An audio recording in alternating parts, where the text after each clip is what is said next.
Gamers, howdy! Alright, it's the last Sunday before the great shakeup.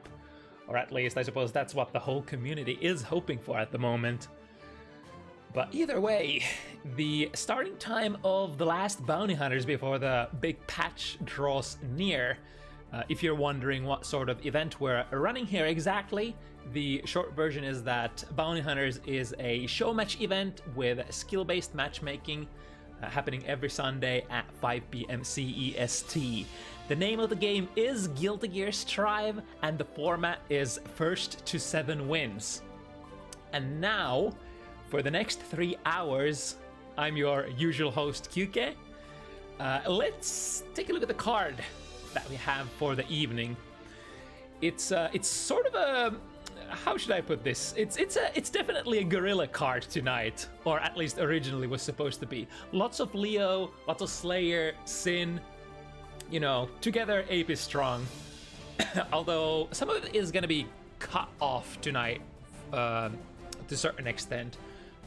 Our first matchup of the evening isn't gonna be played, unfortunately. So it's gonna be -1 for the Slayer and Sin army. And additionally, the last slot match, I'm not sure if Neoma will have time to be there, but there's a couple of people who have offered to step in to sub on a short notice. So there's a decent chance that we're gonna have Radune Leo as the pinnacle of the evening. Still, that would still leave us with like 3 Leos and what, two Slayers. The only non-ape matchup tonight would be the matchup slot number 5 or 4, depending on your point of view, where you're starting your counting. But the one with Pokey and Scarlet, Kai versus Dizzy, domestic violence. Pokey on a sub character. In fact, many players tonight are running sub characters. At the rather top of the list, we've got Mox and Hoplan doing sub characters on Leo and Sin. And additionally, you know, the aforementioned Pokey, Kai, but also to a certain extent, I guess, ZoKHiZ Leo, depending on what you consider to be ZoKHiZ's main. I guess it's like in everybody's hearts, it's always the Potemkin, but you know, ZoKHiZ plays a lot of different characters, or has played a lot of different characters, out of which, you know, Leo is like one of the strongest, definitely. But yeah, starting tonight with definite ape action, Leo versus Anji is YaBoiSpades again for the first time in a couple of events for sure. Not a rare sight, but it's been a couple of events for sure. Then we got next one, Froyo versus Puuro. Definitely gorilla versus flying squirrel kind of matchup here, with Froyo playing Ino. Unikar Slayer versus Tibisu Sin. Definitely gorilla versus ape. Then we got the aforementioned non-ape matchup in the form of Pokey and Scarlet.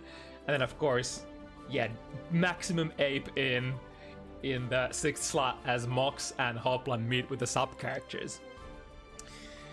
So yeah, it's gonna definitely be an explosive evening. Even in the Kisk family show off, there's a lot of damage potential. Dizzy is definitely not a character that deals little damage. In fact, is one of the harder hitting characters. Damage is certainly not one of the problems with this character. And being a softie of sorts, you know, even characters like standard characters like Kai are gonna do quite a lot of damage. So very explosive that. What were our options for actually the last slot? So I think to replace Neoma, we had the first one in line. Who was it? Was it Civ? And then if Civ can't make it, I think it was Civ on Sin. So it could be Sin versus Leo, so more aping. And if that doesn't work out, I think DBL was one of the other ones to step in. But we'll see how it's gonna be for that slot. Let's turn our gaze towards the first matchup slot of the evening, though. ZoKHiZ and Spades is going to be a Finnish country mirror. Never seen before on Bounty Hunters, but definitely have seen this on the Finnish offline event front. And in casuals, of course. It's, two extremely active players in the scene. And this is interesting since ZoKHiZ did play against Anji last week as well, but it was on a different character. I think ZoKHiZ was playing Potemkin at the time. So this time it's gonna be a different character, but it's still gonna be against Anji. And Anji is one of those characters who sort of refuses to be zoned, forces RPS, but you know, when Leo is concerned, RPS and mix-up ability is one of those things that is definitely included in your repertoire. So lots of funny things gonna happen in this one. Certainly not a boring matchup.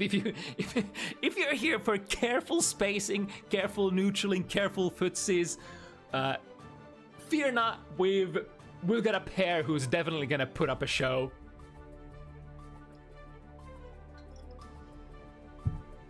And I think we actually have both players in the lobby already, so we could theoretically start a couple of minutes early. Let me actually give a holler to ZoKHiZ and Spades that we are technically okay to start. Okay, both players are listening. Perfect. In we go. Ultimate aping tonight. The last patch before the big shakeup. Forgot what patch is gonna be, but I guess it's the Lucy patch. So that means next week is gonna be a ton of Lucy. Well, we'll see how much of Lucy Sunness we got. But now we've got the standard walk back round start into / into Orange Wild Assault. You know the vibes.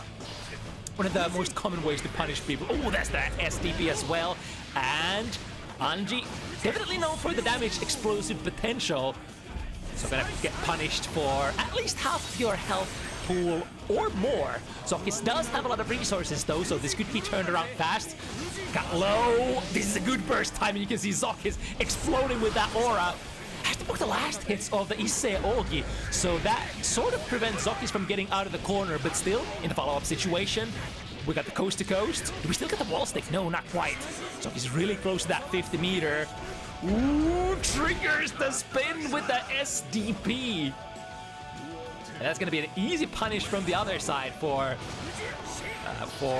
Spades. Starting with the 5K this time, a button that reaches far but doesn't get as easily punished. Trade there definitely in ZoKHiZ's favor, trading with that turbulence, big blowback, especially in the corner.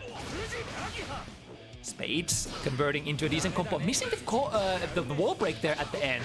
Kind of common thing that can happen if you're sort of not expecting to get a wall stick at a particular timing, or if you are just barely missing your super, or you know, if something other funky stuff happens. It's a hard bait from with the PRC actually able to be sort of positive there, I believe. Deflect Shield does push ZoKHiZ away from that immediate mix-up position. Is it gonna? It's gonna be a throw that doesn't finish though. I reckon. Or does it? Or does it? Doesn't quite have the guts and the defensive modifier to hold the combo off of that command grab. And a lot of Leo players that, you know, I've heard talking about that command grab. It's many players think that it's kind of useless, but it's definitely a fun tool, and it can add to that potential mental stack if the opponent is looking for something else. Now through the wall we go. Positive bonus ready to go. Ooh, didn't get the meter there. Was probably maybe trying to throw himself there. Ooh, with a big far slash, we got the hit, and we definitely have the corner carry. Now this ain't gonna kill, and tried to go for a wait. Was that a back turn D that ZoKHiZ tried to go for there with a hard read? However, Spades having none of that. And taking the first game. Definitely big reads, big plays back and forth. But at the same time, those big plays can easily be turned into big punishes as well. SDP out of the butterfly Oki. Deflect Shield does push ZoKHiZ really far away. Especially when you're doing that like S buttons into heavy buttons, kind of like an infinite, what's it called? Like infinite Gatling pressure. It's really important that you either FD or or deflect shield the opponent out so that Leo doesn't get to build like ridiculous amount of risk and meter. But speaking of that, currently ZoKHiZ is completely loaded, even enough after that Roman cancel.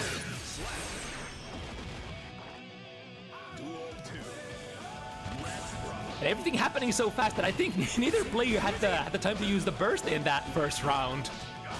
Nice 2P Nash, able to get in between of ZoKHiZ's pressure. At the very safe range for the first dance, but the second one caught ZoKHiZ off guard. Nice dash, chasing very far, catching the back dash. And now we are in the ape territory. Can we do anything? No! Tried to press something, but that back turn head was already revved up and ready to go. Setting up a butterfly, maybe a little bit of coverage. It doesn't go too far, but anything is better than nothing. Both these characters do have a little bit of advantage you can summon if the opponent lets you, in the form of either the butterfly for Anji or the heavy. Ooh, nice! Sees the the reversal super. Still anybody's game. Advantage here on Oki for Spades. Again tries to go for the reversal parry, but ZoKHiZ is only moving forward. No swimming, no swinging, just swimming. It's a very common kind of strat that you do play against Anjis. If you have a hunch that the spin might be coming, or the reversal parry, you could just move forward and advance on Anji, and then you can kind of physically confirm that he's either doing the spin or the reversal super. Nice, able to pick up the combo still from the butterfly. And going in with Fujin. Rin is the overhead option this time. No combo available, but does knock the opponent down for a close slash Oki. Tables have turned quick though. ZoKHiZ getting the corner combo and the wall break as well. Spades is full of that honey. Can we get to use that? One of the favorite things of Anji players would be that reversal super, but if you can't get it out. Ooh, going for Issei Ogi here. Does that go through the fireball? Yes, it indeed does, and it actually deletes it as well. Into nice response there. Definitely something that you can do on reaction if you see Anji doing the sort of the hop, the short hop, or going for Shin, which tries to derive plus frames from you respecting. SDP definitely can catch both if you don't want to do stuff like, for example, you know, jump against Shin or something of the sort. Running a fast overhead here, and then far slash, checking the dash forward from ZoKHiZ. Definitely can get the wall break here, but lacking the necessary resources to make this a hard knockdown. Starting with the far slash, that's a fast one. Generally not considered the best far slash in the game for sure, but the thing is, you're not fighting a super strong far slash in the terms of like Leo either. Yes, it's a good far slash, but it's not one of those that will just sort of outzone you very easily. Deflect shield with... Yo, didn't have the time to go for a back turn deed during all that. Another good trade from the Turbulence, and straight into the close slash counter hit. Do we have the cash out? No. ZoKHiZ actually wanting to take the wall slam instead. 100 meter in the tank, the rain hits, here comes the super, and this was very safe as well. There was no reversal super available for his Spades, and even if it's blocked, ZoKHiZ did have the meter to make it safe as well. That 100 meter, that sort of threshold at the very end of your life bar. A lot of wise men often say, just do it, just send it, there is no risk. Like, what are they gonna do? May be blocked, but you can PRC and, you know, push your turn afterward. Nice cancel out of the back turn stance. Just in the nick of time to block the burst for ZoKHiZ. And already built the 50. Yeah, this loop is gonna go on unless we don't... Yeah, it's okay though. You could end the string here and end up with 100 meter, or I guess you could RC and just, you know, with the positive bonus, have enough to spend another super as well. Starting with the K buttons. Leo especially has really interesting K buttons, especially combined with his step dash. You can do really fast, like micro dash 2Ds, for example, that tends to reach far enough to catch the opponent's back walking. And being able to catch back walk in this game is super powerful at round start. Oh, what was that 6 heavy hit? Really high up in the air, and this time it is actually Spades who gets the burst. Now again, have to take this with a soft knockdown. ZoKHiZ 75 in the tank, and potentially ready to burn it. But Spades is on positive bonus as well, and you know how powerful that is if you manage to touch, even on block, the opponent when you are in that mode. Shin plus frames, more pressure, a little bit too far there. Probably can't punish as Leo. Nothing reaches fast enough to catch that space. Nagiha. Ooh, that's a big one. This time not trading. I think ZoKHiZ has been sort of trying to calibrate for that that turbulence frame trap for the whole game so far, and now finally makes it tight enough so that space doesn't get a button in there. Hit conversion, yeah, has to burst here. Going through the wall wouldn't be an option. Jump D to delay your air momentum on Anji. Into the pressure. Do we go? No. Actually goes for no mix-up whatsoever. ZoKHiZ, I think, tries to air throw, but gets an accidental jump D instead. And now the special! The Spade special here. He's not quite gonna kill, but almost in a good position. ZoKHiZ with the patient play instead of swinging wildly. RCing, checking what Spades is doing, and it was indeed a hard read that ZoKHiZ would press something on Wake Up. Or at least would swing forward, as, you know, a lot of apes like to do that. Don't tell me you play one of these characters and are, you know, scared or meek about pressing buttons when you have a little bit of breathing room. That was a nice delay there to the artist formerly known as Rekka1. What do you even call that move? It's just a 214S? Is that what we're calling it now? I can't remember the pseudo-German names of the moves either. To the other side, can we get an air throw? Tries to go for a bigger one, close slash to push the opponent down with big risk infliction as well. Now we have 50. Wall break is available. And Spades looking mighty dead here. Does manage to build the full burst bar, but much rather would take it to the next round instead of trying to be a hero here. Ooh, that rain is blocked. Tried to go for a, I think that was a missed punish there. Is 5k too slow? Might have also been the classic case of just pressing the button a little too late. SDP works out. Spades immediately goes into the rebuttal. Oh, we're cashing out. Okay, can we get the wall here? That would be kind of big. SDP again, no fear. Sort of putting on the table the fact that I am not afraid to use this tool. Please, please, please respect it. 2 Blitzschlags, 3, going for 1 more. That would have been a fun combo, but I guess it's a little too slow there, I reckon. Yeah, the parry stance, beating a lot of stuff. That time when Space was basically chose to dance instead of going in with the normals. Or rather, the other way around, chose to use the normals instead of going in with the spin.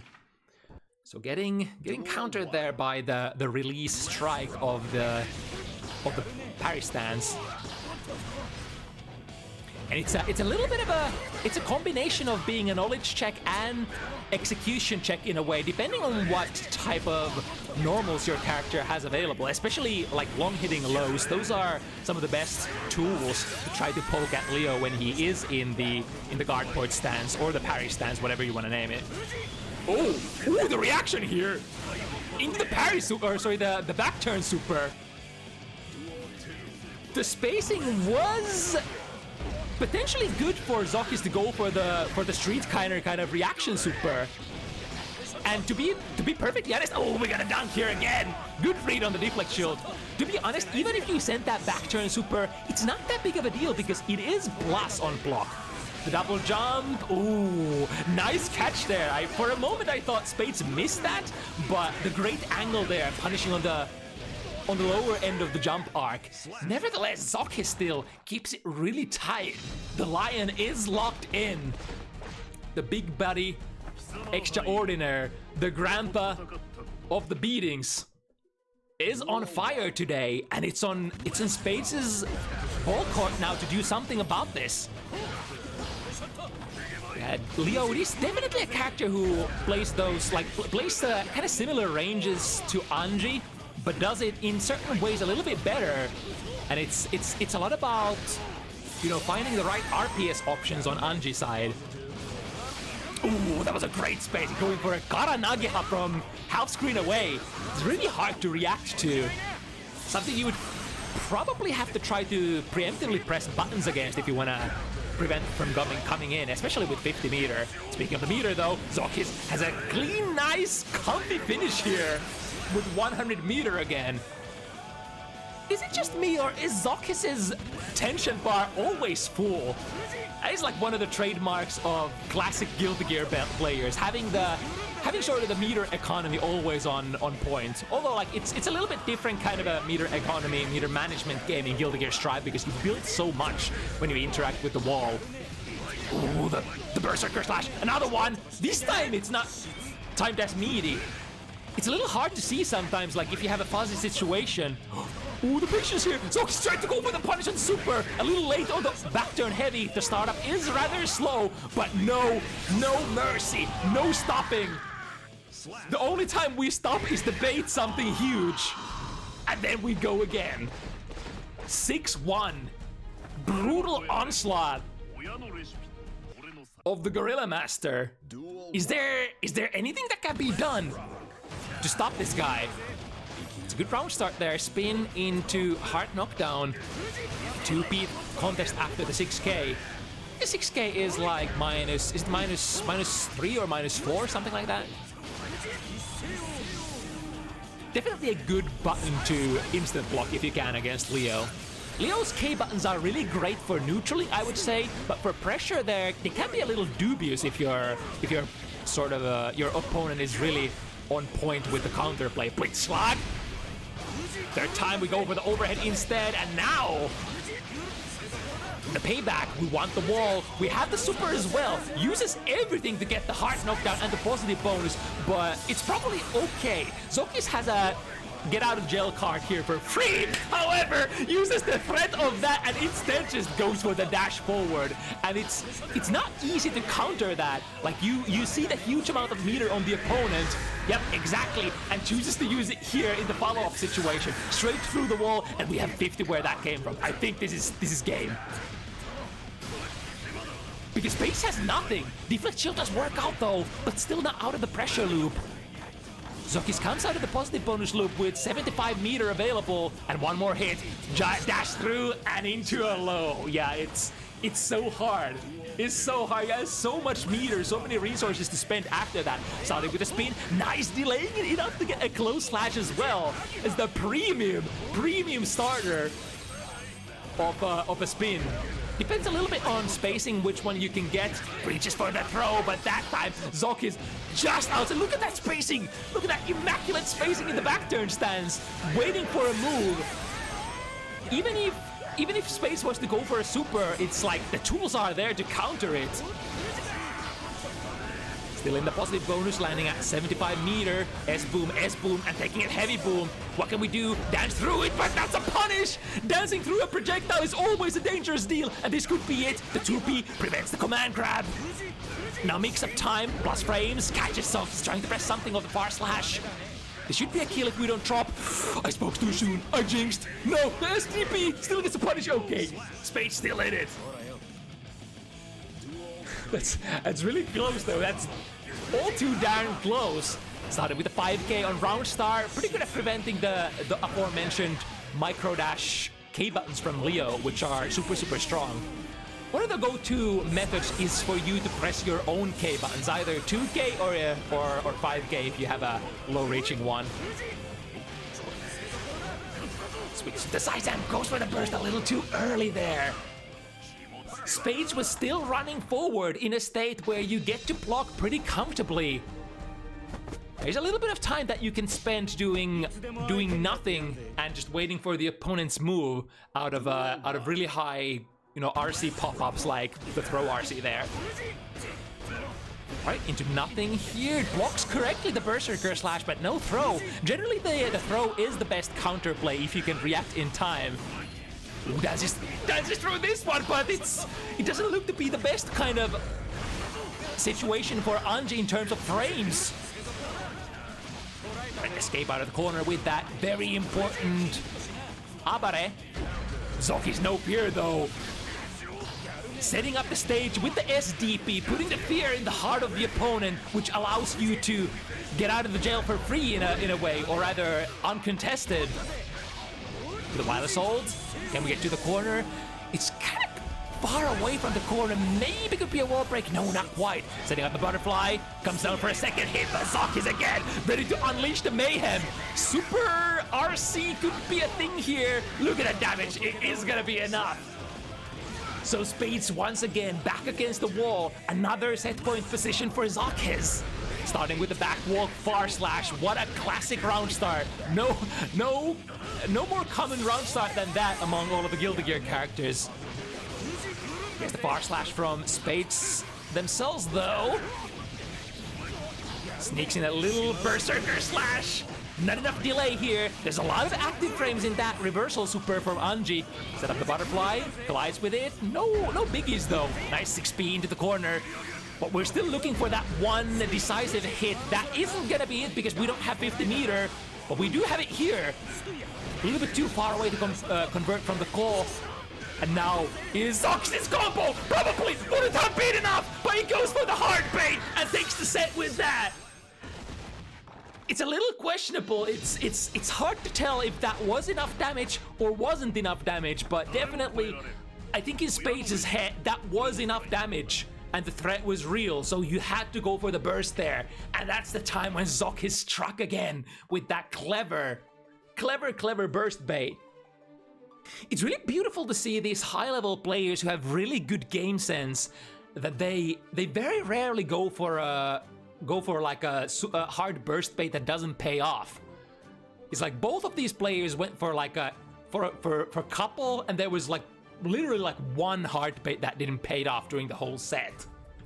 Great stuff here. ZoKHiZ in definitely in a good condition, even with this character. All right, next up, we have more Finnish players in the form of Puuro.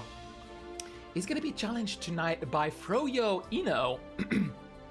If I recall correctly, Puuro is still on a winning streak, or wait, was the previous Puuro game actually in favor of the opponent? Let me check.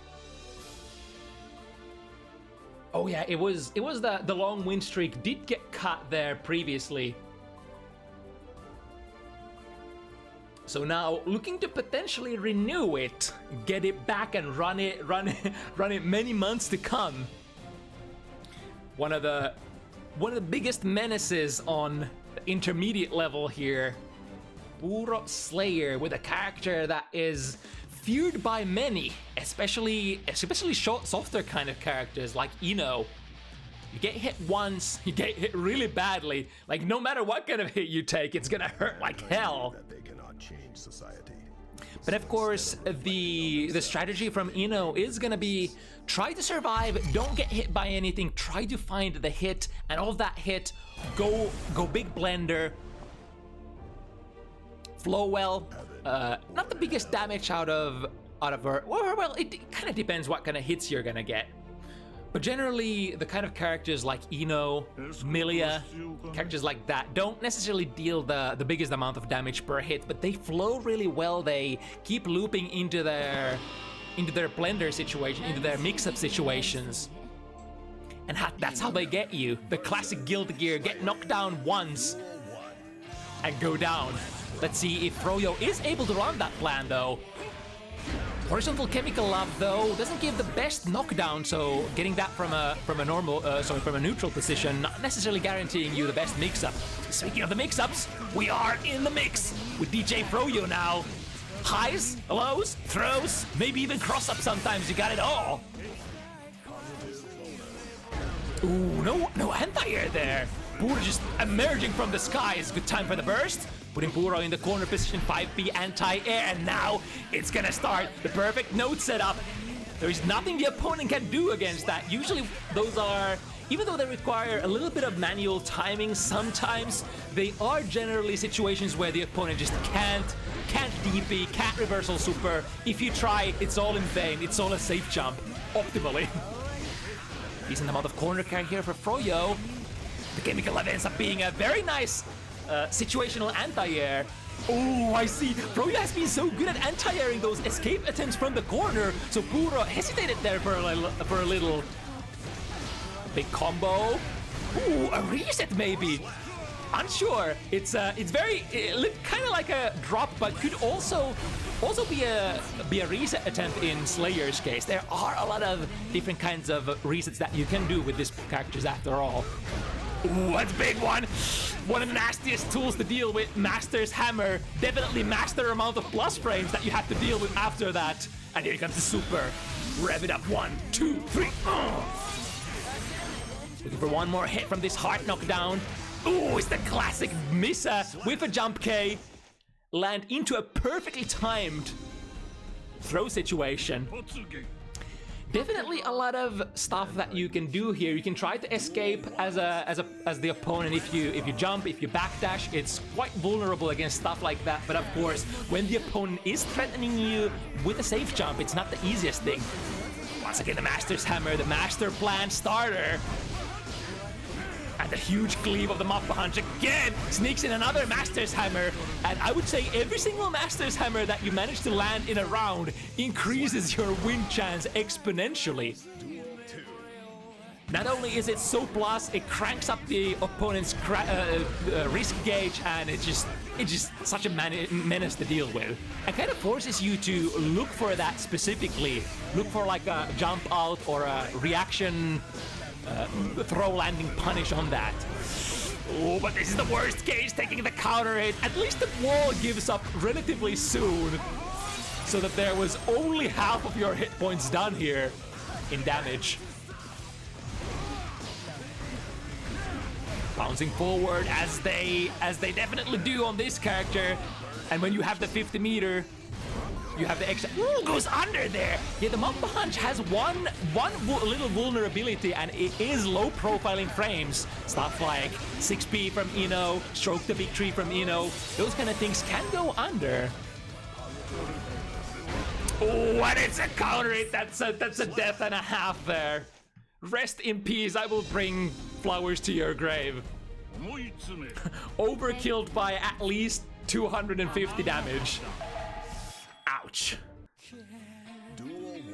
Yeah, so far it looks like Puuro has sort of what's the word I'm looking for? Identified that the opponent is sort of open for that Masters. Oh, never mind. It's all bullshit. Froyo was already ready with the counterplay. Throws the landing of that Master's Hammer, which it's technically a reaction punish, so you never have to take that tool if you're on the same Yomi layer, or rather the expectation layer as your opponent. But here's another Master's Hammer. That's a punish though. Can get a close slash there, but throw is probably okay for these blender characters as well, so that you can set up your mix-up shenanigans.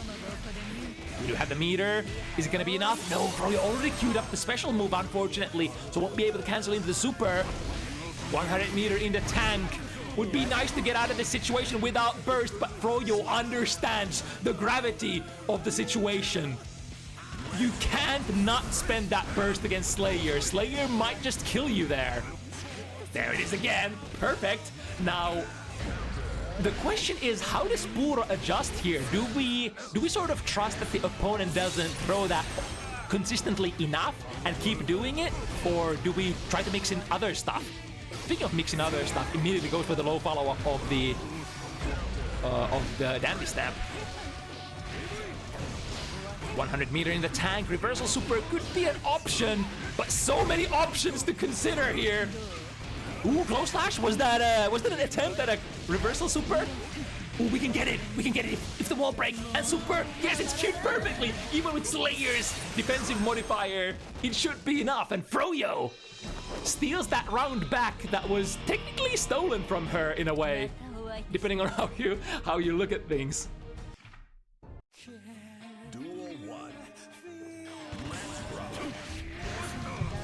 Round start option there. It's definitely a commit going for a low button such as like 2S, 2D, stuff like that, because Slayer, beautiful. Slayer always has the looming threat of too heavy. The button that we actually haven't seen that much in this matchup so far. Maybe due to the nature of how these characters are played. I mean, it makes sense. Too heavy from Slayer is a low slaying button, and Ino tends to be airborne a lot. When you dash forward, you are putting yourself airborne and outside of the too heavy range, technically.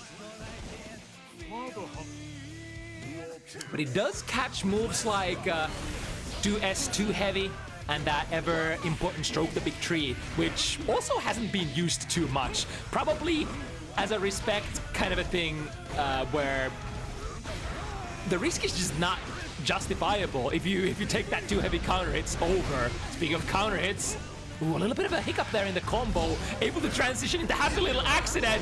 The big universe counter hit from a low starter, or from the low follow-up of, what's that called? Dandy Step. Yeah, that's the one. Right, 2 games of lead here. As per momentum is considered, it's really important. Oh, nice! The movement. There is just so many different ways that Ino can move around. In the air, on the ground. It's really beautiful when you get somebody that's really good at sort of representing all the kinds of angles that you could take on this character. Ooh, was probably trying to maybe get a 6B out there, or maybe a little bit too slow. At wall break we go. Shouldn't be a kill yet. Slayer is one of the heavier characters, or one of the defense heaviest characters in the game. Ooh, the far slash on an airborne opponent. Can only get so much, but resetting into Master's Hammer once again. Is it a kill? No way. It might be a kill. Drops the combo. Spoke too soon. Yep, spent that YRC. Definitely better to just ban expend it than to go down with 100 meter in the tank. Some of the last moments. Oh no! Round start 6 heavy, the classic fly swatter out of the sky. Definitely worth a burst here from Froyo. Going back to neutral. When is the Mappa Hunch coming? The question goes under with the 6P. Or under the 6P. Deflect Shield does get some value, but still not out of the corner. And look at Froyo's resources. We can break here. Hard knockdown. Can't reversal super. That was taken away from Slayer in one of the previous patches. Super Mappa Hunch no longer a reversal option. Therefore, you only have your universal tools to work with. You do have slightly further moving backdash though, and with Hand of Doom, Hand of Doom, I think it's called for Slayer. With that special tool, you can create some interesting Slayer-specific RPS. Look at that again. Froyo, completely warmed up and ready to throw all of those Master's Hammers. But it only takes one. Technically, one Master's Hammer on counter hit, or even on block, could spell death for, or basically end for the set, or the round.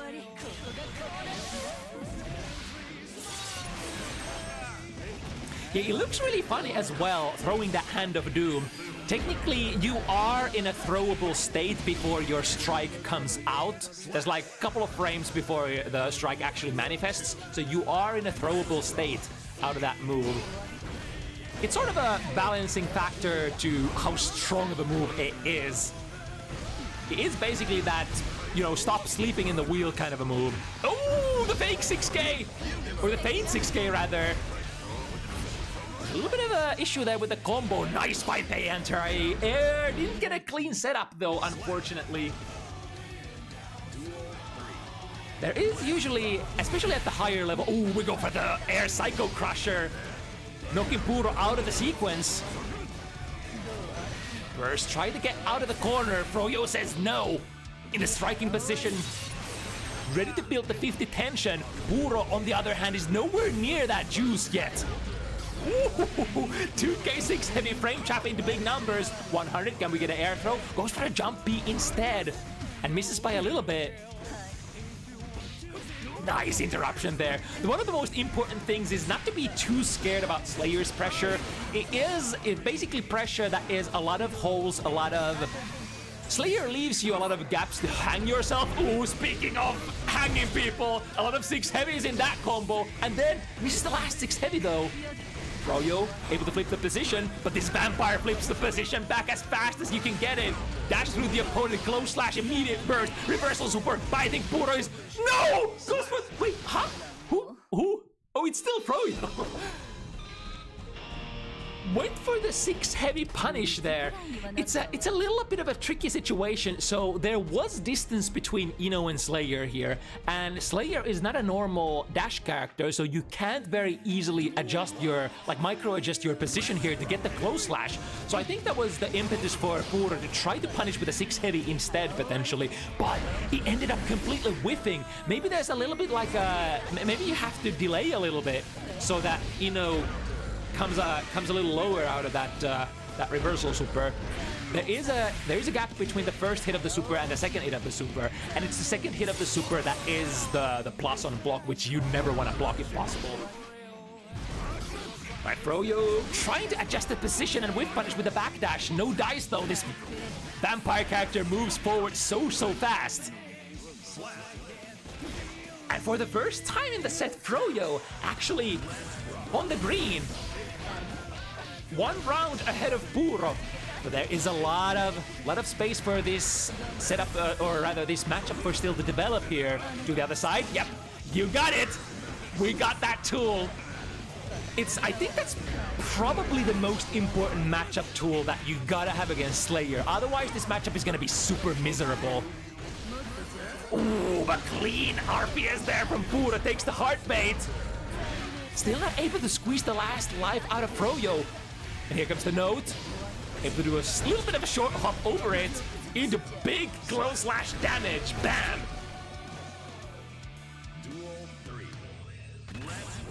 Situation once again equalized. Trying to go in, but the 2S there from Froyo is active.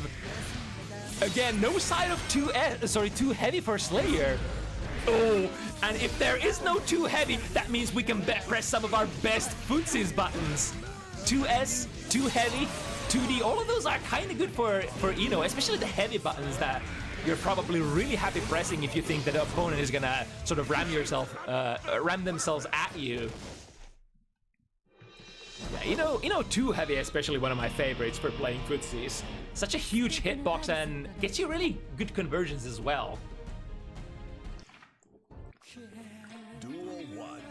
The only problem if you use buttons like that is, of course, you're making yourself relatively whiff punishable.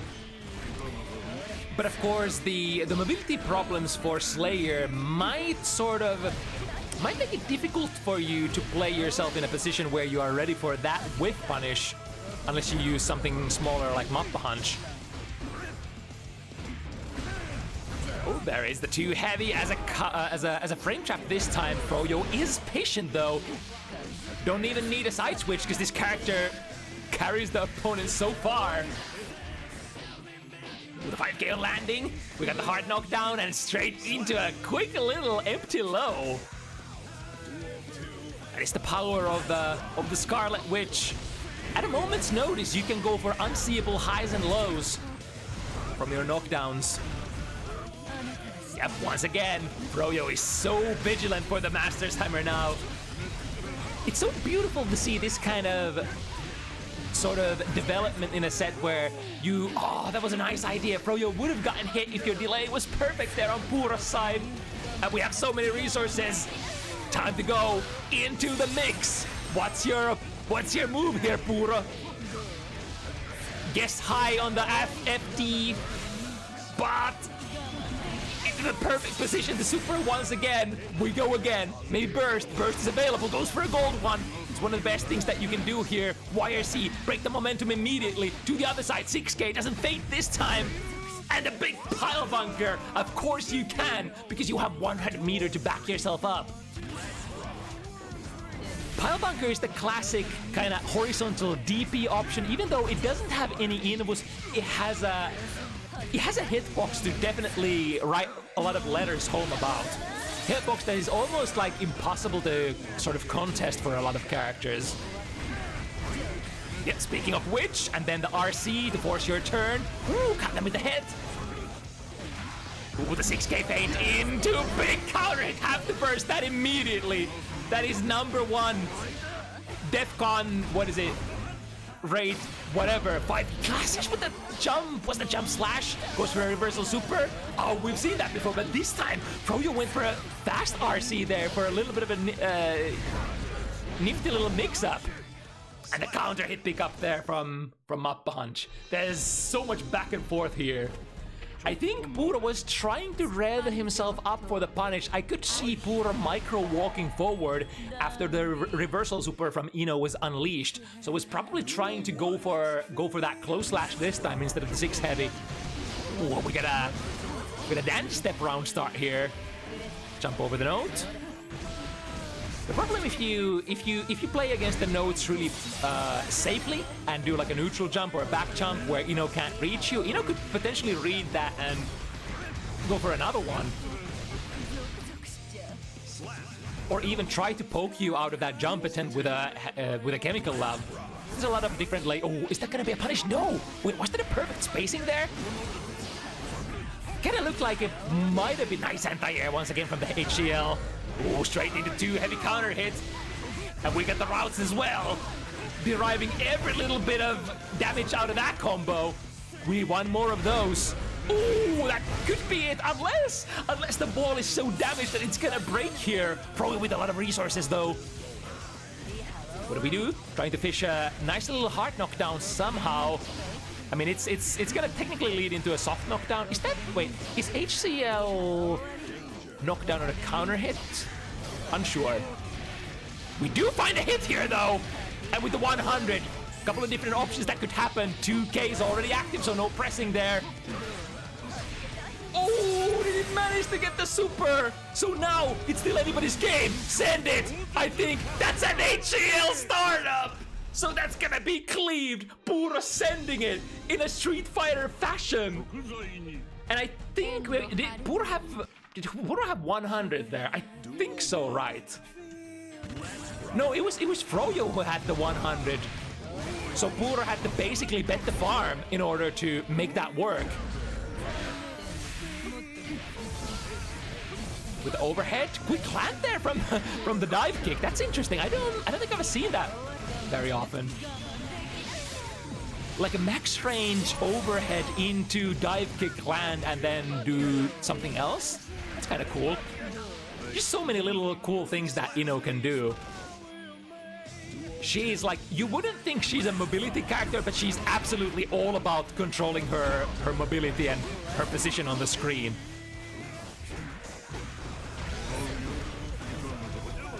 Ooh, with an empty P dandy step. We have to choose the pressure reset here. Good defense on Froyo. Was able to endure through basically the whole of that universe buff that Puuro had there. From corner to corner, we go for the first command grab. Big damage inbound. This, I think, shouldn't kill, right? Yeah, it is a lot of damage, though. Got them with the low. Already queue up the 6 heavy, no problem. We go for another frame trap in the form of that chemical love. Evening the score once again, 5-5. Going back to back into the championship rounds here. Last 2. Whoever gets them shall be crowned a champion or finds the One Piece or whatever. Whatever bullshit.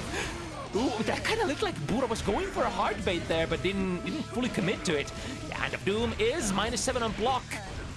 At that range, I think it was good for Froyo to realize that the S button probably wasn't gonna punish, so had to go for a 2K instead. And it flows. Oh, it flows. Super knockdown.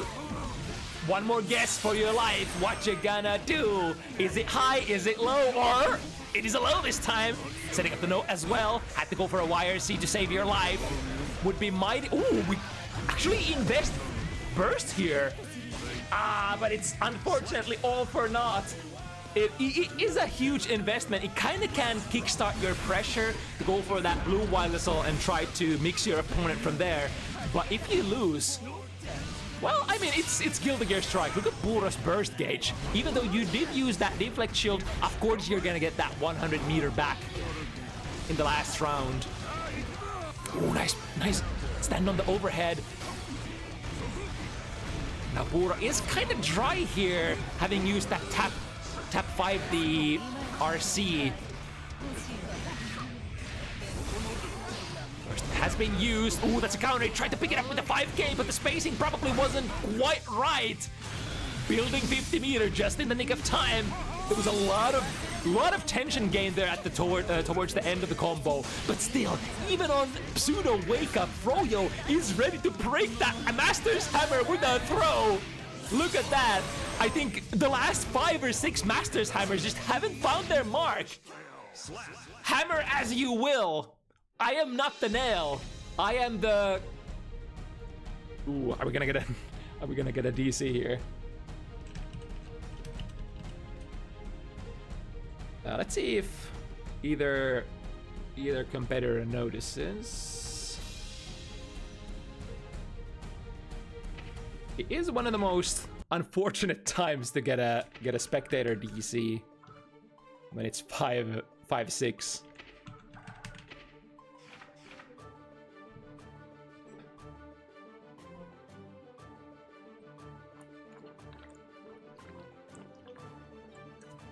I would consider it super cursed if Froyo wins here. Yeah, I know, right on the set point. Although, looking at how the life bars are going down, this could be a sandbag, right?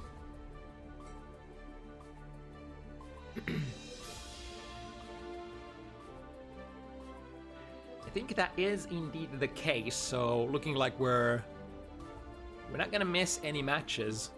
I mean, it could be double perfect as well, but I'm considering how fast it's going down. There's like, these are some of the fast, or rather, these would be some of the fastest rounds I've ever seen in fighting games. So.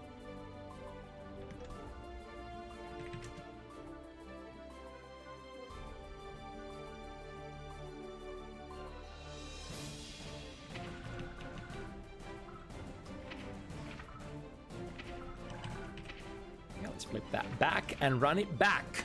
So Froyo in 6 points, Puuro at 5. Either outcome still possible, but now Puuro will have to perform another momentum reversal in order to bring this home. Duel 1. Let's rock. Both players starting with the patience. I mean, I say patience, but like one normal into more mix. Oh my god, that's 2 in a row. At this point, it's like it is definitely a calculated gamble. Your opponent could miss it, and if they try to throw and get counter hit, it's lights out. Just like that. But Froyo has been really consistent. That must be like one of the... Ooh, nice into the command grab. The reaction throw must be one of the only things that Froyo is looking for. And it makes sense. It's coming in so consistently that you could treat it as a like a win condition or like a way to get your sort of round started. But this time, it ain't gonna be the Master's Hammer. It's an overhead from the It's Late. And now it's late to... it's late to... What's the analogy I'm looking for here? Regret your RPS decisions as Puuro sort of deletes your life bar with 2 separate hits. Once again, the Air Psycho Crusher does prevail over that Mappa Hunch. Interesting interaction there. Oh, that's mighty plus for Puuro. However, tried to dash in, goes under the Chemical Love. Ooh, the clash into far slash, pedaling plus frames. Have to press him, or I mean, that's a pretty decent burst here. Puuro can't really reverse the situation back, and you get yourself out of the corner. The meter here converting, or tried to convert into the back hitting pile bunker loop. Ooh, Froyo ready with the throw. Now, walk forward, set it up perfectly. The frame kill of the steps into a perfectly timed meaty overhead. One more. Where's the opponent gonna come from? 6P misses, tries to 2P, tries to 2P again. That's not a counter hit, so we're still okay on Froyo's side. But any of these hits, if they land as a counter hit, or if Puuro manages to build 50, it doesn't matter. We find a successful hit even before that happens. So now we're gonna go into the last march of these players. Who's gonna take it home? 6-6. There's been so many developments, but now we're here. And now, are we gonna see one more? That was a good burst timing there. Both of these characters have like relatively same kind of problem for some of your combo routes, that your special moves move you forward, so if the opponent bursts at a precise timing, they can burst you into the corner. 50 meter for both players. The delay there, tried to go for a hand of death! Hand of doom, sorry. Sees the chemical lava, that's an FRC, so prevents any sort of shenanigans from happening here. Clean round for Froyo. Set point, potentially for the last time. Starting with decent amount of burst bar in both the opponent's gauges. First hit will go to Froyo. That was a mighty good hit there. Didn't even require that Wild Assault to make that combo happen there on Eno. He's able to poke through the stagger pressure. 100 meter. Froyo has all the tools required to potentially take it here. However, this will definitely equalize the resource situation a little. However, there's the too heavy. The big counter poke finds the hit. Is that gonna be it? We have 50 meter. Here comes. Sterilize them. Froyo taking it on an absolute nail biter. Back to back all the way through the set. Puuro had a little bit of a head start there before Froyo could get her hands warmed up and start throwing that Master's Hammer on reaction. But past that, it was basically even Stevens. I think I've never seen anybody throw Master's Hammer that consistently. It could have been, like, of course, it's usually a case of you needing to get, like, adjusted to the set a little bit. So you're gonna miss some of the counterplay, but also you're kind of trying to check, like, what does the opponent play? Do they play, you know, Master's Hammer a lot? And if they do, well, maybe that's my primary thing to concentrate on then. So then the adjustment to, you know, especially concentrate on that tool. Definitely one of the most important things that made Froyo's win happen there. But we are moving to the next matchup here.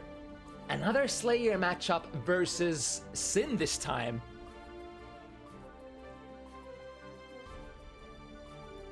Explosiveness goes on from set to set. This time, instead of Eno, we have another super explosive character in the form of Sin Kisk.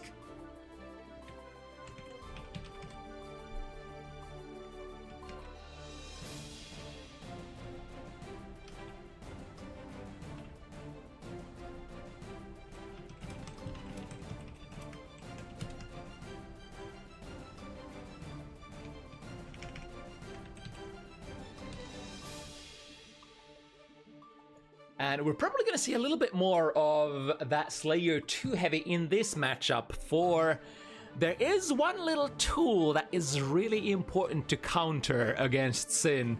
That is Elk Hunt. And not only that, but Sin has a lot of other, like, super low hitting tools, such as his 2S, one of the hardest to whiff punish tools in the game. Lots of active frames, almost no recovery. But you can power through that with the massive range of Slayers to heavy, sorry.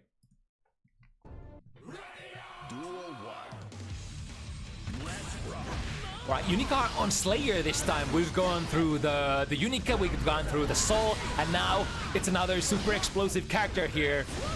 Finds the overhead. No stamina in the tank though, and very close to tension. We have the tension to burn now. Force the wall break. And now back to potentially defensive play here. Yeah, you can see immediately Tibisu backdashing in order to create a little bit of distance and try to let your stamina recover until you commit to it. However, unikar has a little bit of a different opinion how the match should go from there. Good timing on the burst. DP is another option that we can play against that Master's Hammer. If you're not one of those players who want to wait for it and react to it, you can definitely send it instead. I know a lot of y'all love to send it. I love to send it too. Round start, Hand of Death there. Hand of Doom, sorry, I get the name of that thing wrong on the regular play basis. Finds the low mix up there with the the Elk Hunt. And from the plus frame 6K, we get the frame trap. And a maximum cash out as well with a fully charged 5D. 5D barely misses the dash jump though. The angle of that is pretty nice. However, look at that. Tibisu doesn't even necessarily need the DP to counter that Master's Hammer. Jumping out is feasible option as well. You can kind of align yourself with the opponent and maybe come down with a successful hitbox. Stamina is ready to be spent here, and we're gonna go straight into the high-low special scenario. This time using Hoop Stomp. There's the dash jump again. Unikar has been using that quite a bit, and it's one of the more explosive ways for Slayer to plummet himself forward and cover space, if it's no problem that you're moving through the air. It does create a little, like, slightly different angle than your instant air dash as well. Ooh, the instant air back dash jump heavy, making the Mappa Hunch, or sorry, the Dandy Step option completely with. Here's a big counter hit from the too heavy. That's what we've been talking about so much. And finally, it's happening. The damage potential. Can we get a throw? Both players going for it. 2 stamina in the tank. And we do build the 50 tension as well, just in the nick of time. And making absolutely sure that we get to the wall. Tibisu spending the orange Wild Assault and taking the first game.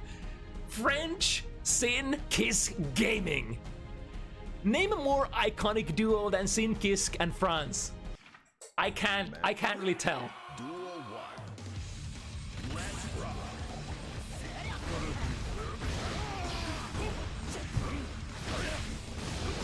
There we go. Once again, DP to break the plus frame pressure.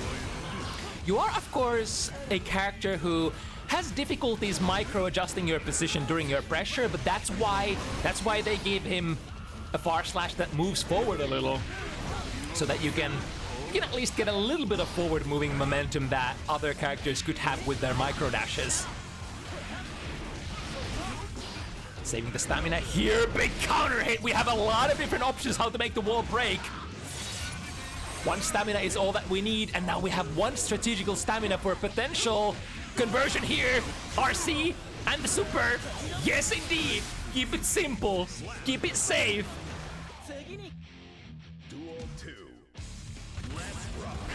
Ooh, started with a too heavy. Yeah, there are a lot of dangerous moves, or rather dangerous buttons that you don't want to press too often against Slayer. Ooh, the cross up. Ready for this 20 frame reaction check. Yeah, we didn't see actually a lot of those in the previous set. Ooh, the patience to wait for the DP, sorry, the burst here at the very early point on the route number 3 with the FRC into a throw. Yummy! I've never seen that one before. That was very unexpected. Probably Tibisu also was a little bit bamboozled there.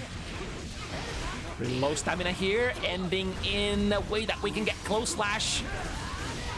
We do have 1 stamina, however, to make the hard knockdown happen, we had to spend the last stamina. Luckily, we can substitute tension for stamina. That's a really good trade for Tibisu. A close slash, looking for 1 more hit. Big driver without its follow-up. Nice jump out of the Master's Hammer. 2 different games with completely different kinds of ways to deal with that tool. And a nice counter hit conversion there at the end.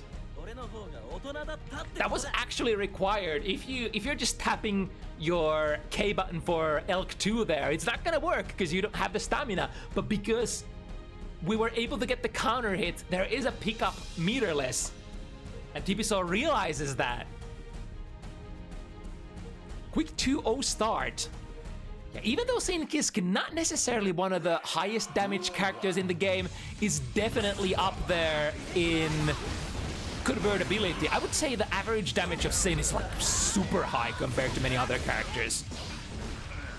2 stamina is the magic word. Right, the RC making sure that this wall break does indeed happen.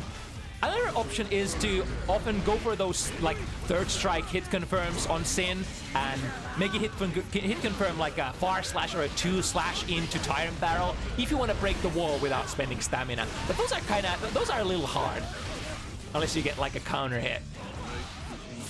But we don't need to counter it here, because we're working with a very standard BMB combo. Into, spend the 2 stamina. Good tech from Unikar. Unikar's Anvil here, a little bit too good for the late 6P to go active. Straight into the throw again. Yep, DP that shit. It's like, it's psychologically a little hard to take. No punish there on the empty stamina bar. But now we are on the hunt. Very limited options that you can use as Sin if you don't have any of your 3 resources. Of course, you would love to always have the stamina. If not stamina, then tension. And if not tension, then at least have Orange Wild Assault ready to go. Wakes up with a P-Dandy step into Pile Bunker. Nasty stuff. The only thing you can prevent that from happening is to just go for a tight meaty. Punish, okay, we get a 2P. Definitely something. Both players using all of the resources that is available to them in order to not have to block critical pressure. We have the stamina into Tyrant Rain. And Tibisu keeps up the victory march. Decently convincing looking rounds as well. The Master's Hammer has been completely countered. Although, like we said, completely different kind of measures from what we saw from Froyo earlier. Opting to throw the Master's Hammers, this time the option is to either commit to the DP or jump out. And I do respect the jump out option quite a bit, because there is always a chance that if your throw attempt does not come out on the perfect frame, then you are pretty much cooked, as they say in the business. Ooh, clean 2S into... Ooh, FRC, the 6K doesn't combo though. The pressure is on. We can definitely stall for time here. The DP scores the wall break. That is pretty good. Defensive play here is good, as you can see immediately. Tibisu going for the instant air backdash jump heavy. One of the safest way to protect your space against approaching opponents. Pretty much that and 2S are kind of like the two go-to tools for Sin to attempt to defend your spells while space while you're still waiting for the stamina to recover. And the wall break costs all the remaining stamina, but maybe that's okay since we're dealing 60% of the opponent's life. That's on Slayer as well. That's kind of nutty. Oh, clean! The DP unfortunately won't take the wall, but now closing in on that 2 stamina, going for the overhead again. Sink is another character that you kind of have to stand up against a lot.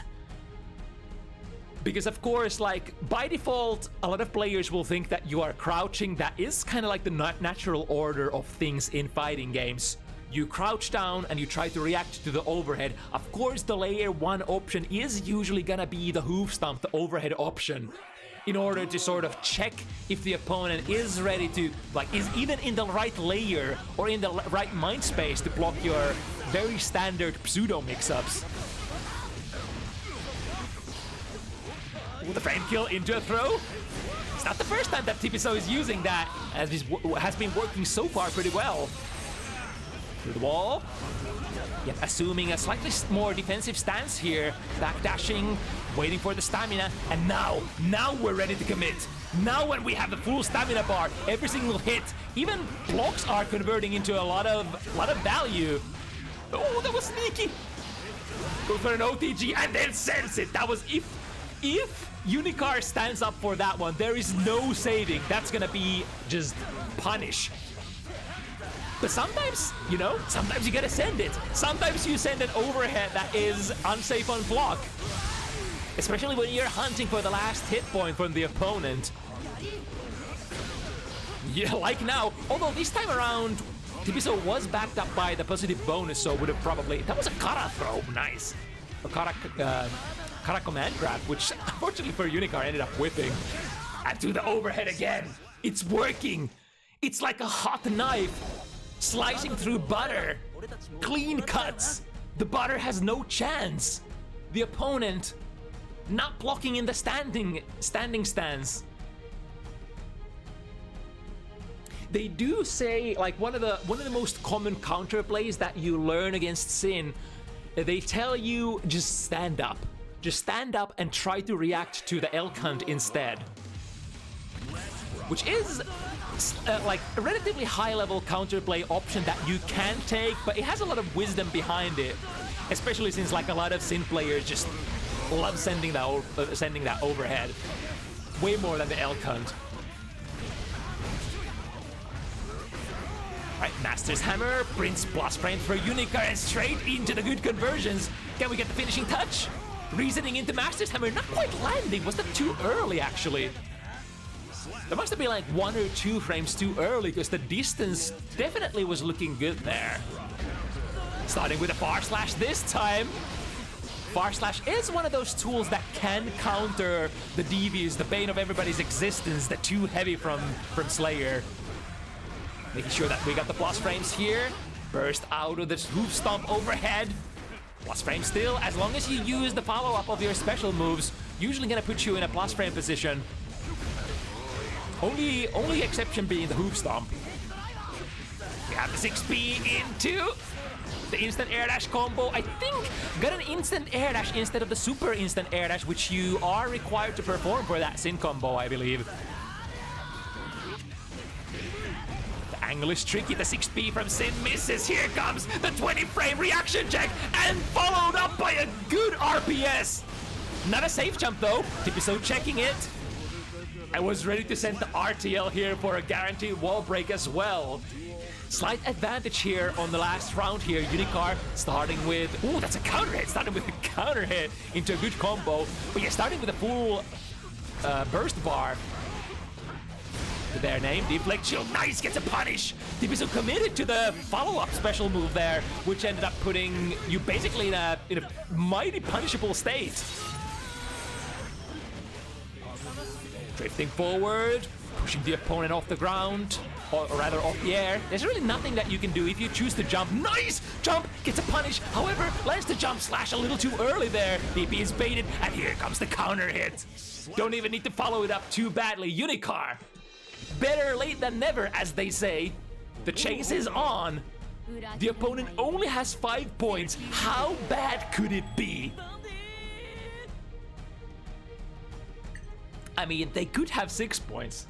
That's another board state that could be worse than what we have here. But this is definitely a doable comeback still. Slayer is that kind of character that can end rounds super fast if you just have the right read. Although Tibisu has been pretty good at playing the neutral here, very patient and very safe in their button choices for the most part. Right, immediate burst in the corner. It makes a little bit more sense bursting the DP from Sin because it is the only DP in the game that can put you in close slash pressure by spending the stamina. So it's not... Oh, that's a money counter. A close slash against the Master's Hammer. 6B works out. Let's see. We get the conversion this time. Yep. Super jump. Perfectly buffered. Perfectly executed. 1 stamina in the tank as well. So we have some options. Purple RC gets unikar a little combo. The dash jumps once again. The approach of choice here. There we go. The interaction. Too heavy, calling out the elk hunt from Sin. And that's pretty much one of the reasons why Tibisu hasn't been sending the elk hunt as often as maybe you see some other Sin players send in other matchups. The threat of that button exactly. The ominous cloud of purple that emanates every single direction, reaches almost half screen away. Not really, but like at least 3-4 character lengths. You have to have really good spacing against that. Ooh, cool combo route. Can we switch sides? Yes, indeed. Wait, it's not over? Reason into the Master's Hammer again. Plus a ton. YRC into a throw. This goodie is gonna be gone in a couple of days when YRC is gonna basically work as Deflect Shield and push you far away. No longer do you get 2k pressure from that plus 10 guard crush YRC. And the wall gives away just a little bit too soon for Tibisu. Let's see if unikar can still salvage it to the other side. The YRC reach! Are you kidding me? It looked like the Dandy Step. The Dandy Step was supposed to take unikar away from the YRC range, but it was probably just a couple of frames away. You needed a couple more frames to build distance between you and Sin, so that the YRC would reach its like maximum threshold where it cannot hit you anymore. But that was not the case this time. It still reached. Must have been the pretty much the last possible pixel it can reach. Absolute madness. Started with a bar slash again, and you know this goes for a hard bait. Okay, unikar not quite ready to bite on that one. Swing into a whiff punish. That's a counter hit, so can get a nice little Mappa hunch, 5k Mappa hunch. Decent corner carry on that one. Ooh, I think that was a perfectly spaced K Mappa. That's one of the most dangerous things to take against Slayer. If they get the perfect spacing, exactly that. However, ready to DP the plus frame situation. Jump out. Ooh, but that was not a Master's Hammer. That recovers much faster, so this time unikar was ready to anti-air, and that's all she wrote. Ooh. Exploding at the last possible moment. unikar still looking to be in this game to win it. Potentially. Nice, stands up to block the overhead. That's... and the close slash. We got the big counter, the big anti-airs. Again, this dash jump, safe jump doesn't seem to be working out perfectly. Once again, Tibisu landing maximum range close slash, YRC. What was that? The miss input there. Can we get it now? Hard bait. Or, I mean, somewhere between a hard and a soft bait. The combo was dropped, but unikar did still pick up the pressure. But now Tibisu, extracting value from that burst bait, still has the burst available. 2P trading into, I think it was a 2P from unikar as well. Okay, the slowdown frames allowing unikar to safely land. OTG tries to get the kill, 1 hit point left, and the dash jump P out of all buttons. Is that looks like it's really far reaching. You don't see that very often, but it ended up tagging Tibisu out of whatever they were trying to do there.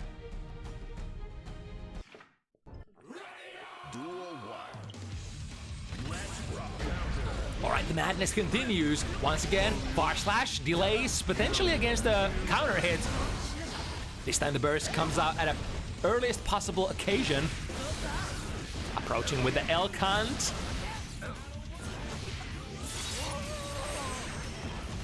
Spend all stamina, get the wall break. It is one of the schools of Sin that you can play. The RC explosion is a little bit too far away to make the combo continue. And now we're out of everything. Tibisu in a little bit of a bind. Have to play defensive for a couple more moments. But in the next exchange, is there gonna be a next exchange though? No. unikar is like, I will punish thee. I will not let you play with your newly found stamina at all. Spent the last one, very close to a wall break. Oh, okay. We can definitely force it to happen with an OBA. Successful anti-air once again. Tibisu has been pretty good at sort of countering those incoming dash jumps from unikar. Once again, the frame kill into the throw, and then that was the meatiest hoof stomp I've ever seen, I think. Skipping the first hit altogether and just getting a really meaty last hit. Or second hit, rather. Oh, this is gonna cost. Universe. Extra modifier there from the counter hit. Super. 1, 2, 3. Sin should have the life to survive this. Does indeed do so. Gold Burst is actually punished here. If that is blocked, that is generally unpunishable. But if you whiff with that Gold Burst, that's like a super unfortunate situation. Of course, you would usually rather have the Gold Burst rather than the Blue Burst if you can time it right. But then what you trade for maximum, like massive advantage that you get from the positive bonus of the Gold Burst, you lose in the ability to reach everywhere on screen, which is what Blue Burst does. All right, backdash out of the 2 heavy range from Slayer. I love that. The classic 5 heavy. Only -2 on the block for Sin! And the burst bait! There have been a couple of missed burst baits, but unikar relatively accurate with those guesses in the end. Even like a 40% accuracy on your burst baits is pretty respectable. Reaching with that massive 2 heavy range, the second hit finds a successful combo, and Tibisu moving into set point position once again. A little bit of a bluff there with a Gazelle cancel throw. Gonna be ready to react to that. 5 heavy, giving you a hefty, nice little combo. Last 30% of the opponent's life, if that is deleted. The set ends right here. Converting, this will go into a wall break, but won't get the kill just yet. 1 hit, any hit is good. Even 2P. We'll be able to get it here. I think that was another good spacing on the K-Mappa hunch for plus frames. Speaking of plus frames, 2K into Hoofstomp, my favorite! 2K to force the opponent cannot physically do anything in there. And as they're struggling, as they're fretting, as they're scared of what will happen from this airtight pressure, you send the Hoofstomp. That is the place that nobody ever blocks it. And Tibisu with the classic takes it 7-3 over unikar.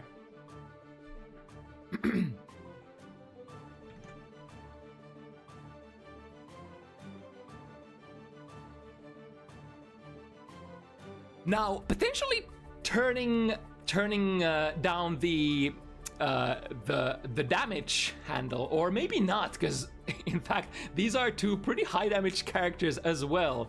I mean, are there low damage characters really in Gilgamesh Tribe? Maybe in the next version of the game, we'll see. We'll see.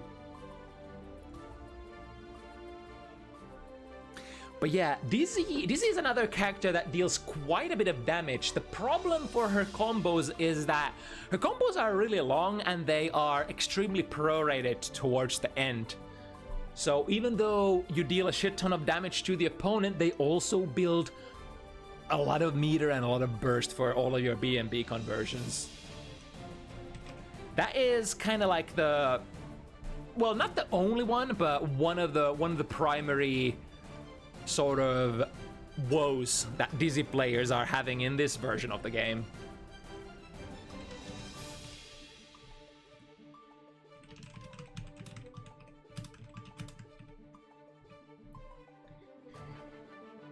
So, for the first time we see Poki on the sub-character Kai. Oh King, please bring us neutral. Please bring us footsies. After all this guerrilla gameplay, I mean, arguably, you know, Sin is pretty neutral heavy character as well. But there's been a lot of characters on the screen today that are, you know, about that Unga life. Whereas honest characters like Kai Kisk, standard strike throw pressure, no shenanigans. Even if you want to print plus frames, you maybe have to perform a feasible reaction check for the opponent to clear. I mean, you could also print plus frames with your 6K, at which point it's no longer a reaction check, but you know, the other tool that you generally get plus frames with on Kai is the flip kick. Alright, Poki is gonna need 3 more minutes, which is okay. We can try to speculate with the matchup at hand.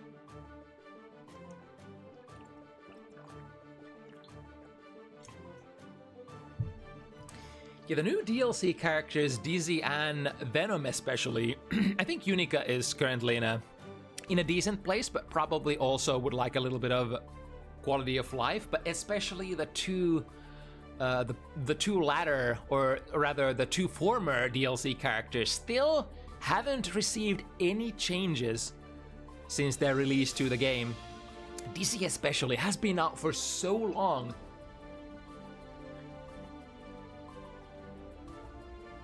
and the players of these characters have had to deal with some of the problems that, you know, still exist with the character, such as the absurdly high meter and tension building the burst and tension building combos that Dizzy does, the very easy whiff punishability of Dizzy's buttons, the slow nature of her buttons, sort of lack of anti-airs, consistent anti-airs especially. There's a lot of small little problems that sort of pile up on one another. I think the biggest sort of maybe the biggest problem for Dizzy as a Guilty Gear character is that like a lot of characters in Strive are sort of like don't really have any disadvantages, don't really have like distinct weak points. This game is designed in a way that even like big bodies that should be struggling with, for example, their mobility, they have a lot of different tools to make up for that. You know, don't even get me started on all the neutral skips that Gold Lewis has.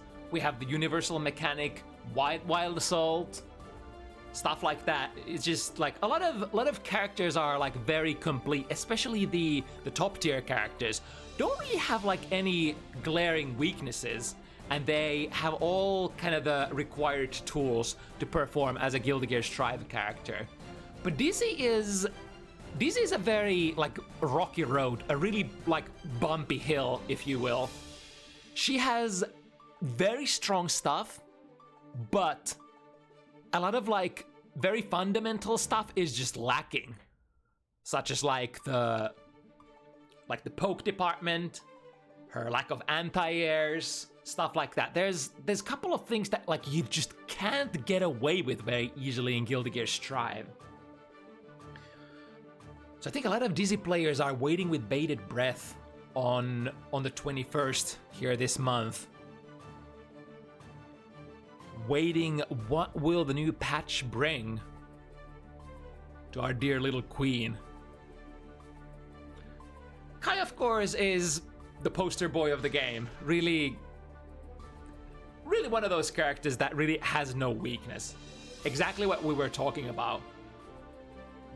But I guess being the most poster boy, the most standard character you could ever imagine in a Guilty Gear game, if there are weaknesses for this type of characters, it's usually that like nothing stands out too much either. So definitely one of the best jack of all trades of Guilty Gear Strive, but a lot of the times falling a little short compared to some of the other characters that have like super strong things that stand out. But even, I mean, if there is one thing that stands out for Kai is kind of the same thing that Sin has, the convertibility out of a lot of pokes. Like especially when you have Wild Assault available, a lot of your combos will just go into really nifty long corner carry, decently high damage combos.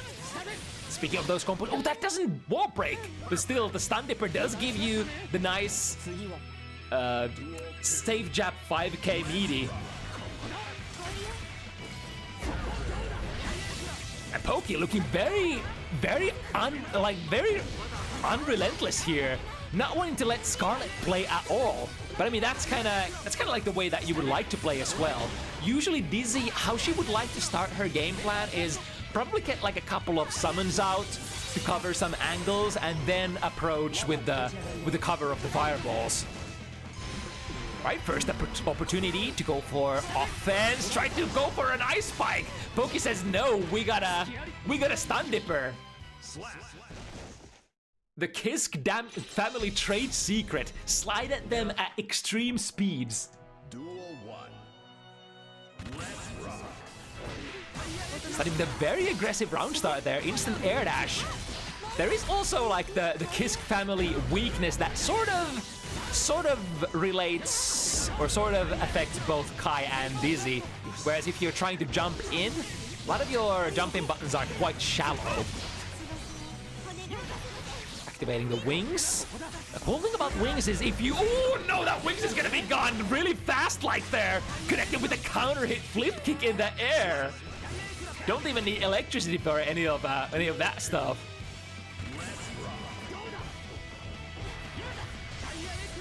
Ooh, the deflect shield was so close. Why did that whiff?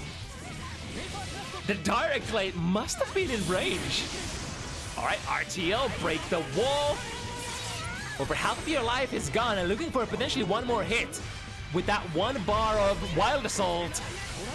That also might be subject to change in a couple of days. We're really interested to see like what part of the Wild Assault is actually going to be nerfed. I mean, it's obvious that the OVA is the biggest violator of all of the Wild Assaults. And well, according to Arc System Works words is that it has too much utility, whatever that means. But it could potentially mean, you know, reducing the sort of pressure capabilities of that move, for example. Just having it as combo tool, and if it's blocked like this, oh, goes for a DP. That was a heavy DP RC though, so we can still Red Roman cancel that. As long as your DP is not reversal invulnerable, it can still be RC'd.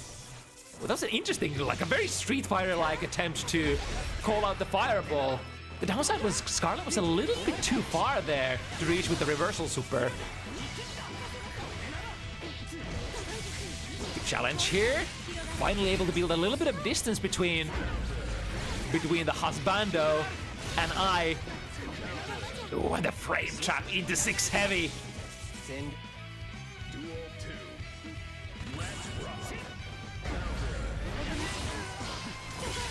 Ooh, cut them. Pressing something, or rather not blocking.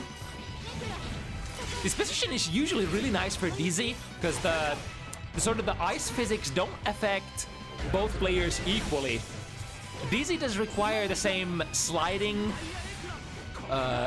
physics increase, but does not suffer from the loot. Ooh! Gets enough hits from the 5 heavy, so freezing the opponent straight from the neutral. Glow Slash, big activation range. Even though it's not one of those glow slashes that hit super upwards, still, with your activation range and your verticality, so your horizontality, might still find some use for that button as an anti-air. I guess because a lot of your other anti-airs are just, you know, a little bit of lackluster. Miss there on the deflect shield. Scarlet still potentially okay. The risk means nothing here, for if you take a single hit, it's gonna be over anyway. And welcome Raiders from Rag's stream. We are on, is this the third last or the second last match of the evening? Pokey, one of the higher ranked Anji players in Europe, playing one of their sub characters here against Scarlet. Might be the last march of question mark low tier Dizzy, utilizing the chestnut there to its best effect. Fully charge 6 heavy, put you in a guard crush state, allowing a couple of different options from Dizzy's side. You could activate wings there if you want. Nice snipe with the fish. Especially the high fish is like super useful to snipe if you can while you're going airborne. Requires you to put yourself in a really specific position. Ooh, the horizontality of that jump heavy. We were talking about the sort of the verticality being a little lacking in the Kisk family, but the horizontality though, there is you know, range for days when you're going air to air with any of the Kisk family characters. There is a way to enter the event. After we go offline, you can join the Discord where the sign-up forms are posted. Okay, able to completely evoke. Ooh, RTL question, does it hit behind? No, it does not. And punishes with the Ice Spike. That's really cool. If you're worried about not being able to follow it up, the Ice Spike definitely is one of the better starters. Reversal Super works out. One of the better rounds so far for Scarlet. Is this the time to open it up? Oh wait, the airfish activated there? Hello? How? heavy fireball, which applies the electricity, which gives you the new cool DP loops for Kai. Trying to swing the 2S. We were talking about a lot of the worst buttons for Dizzy. 2S is kinda good in midst of a lot of mediocre buttons or mediocre normals. It's kind of like it's a little bit like Soul's 2S in a way, at least in the frame data. All right, but Poke just not ready to give any games to Scarlet whatsoever. This is, of course, you know, often it is the case with when a super high-level player picks a newer character and you're at a slightly lower skill rating. Yes, you might be a little unfamiliar with the character, but you are still bringing into the game all of those fundamentals that you accumulated playing your main character at the very highest level of play. Quite a big opportunity once again for Scarlet. We get the last push there. Heavy Mike at the end, dealing as much damage as possible, but now Poke able to wiggle himself in the perfect spot between the Jump D projectile and Dizzy. Stun Dipper, a way to move yourself, definitely. It's what's like a lot of other characters struggle with, that Jump D projectile, but hold that thought, we got a big counter hit, goes for a hard bait. Scarlet not quite ready to bite on that. Using YRC, emptying the tension bar first. And there the burst comes out at the very last moment. That was literally the last spot that you could have utilized that burst if you still want to play that round and try to fight for it. Very nice air-to-air conversion here. And again, the damage certainly not Dizzy's like weakest points. Frame traps into was that heavy Michael sword? Big damage coming in.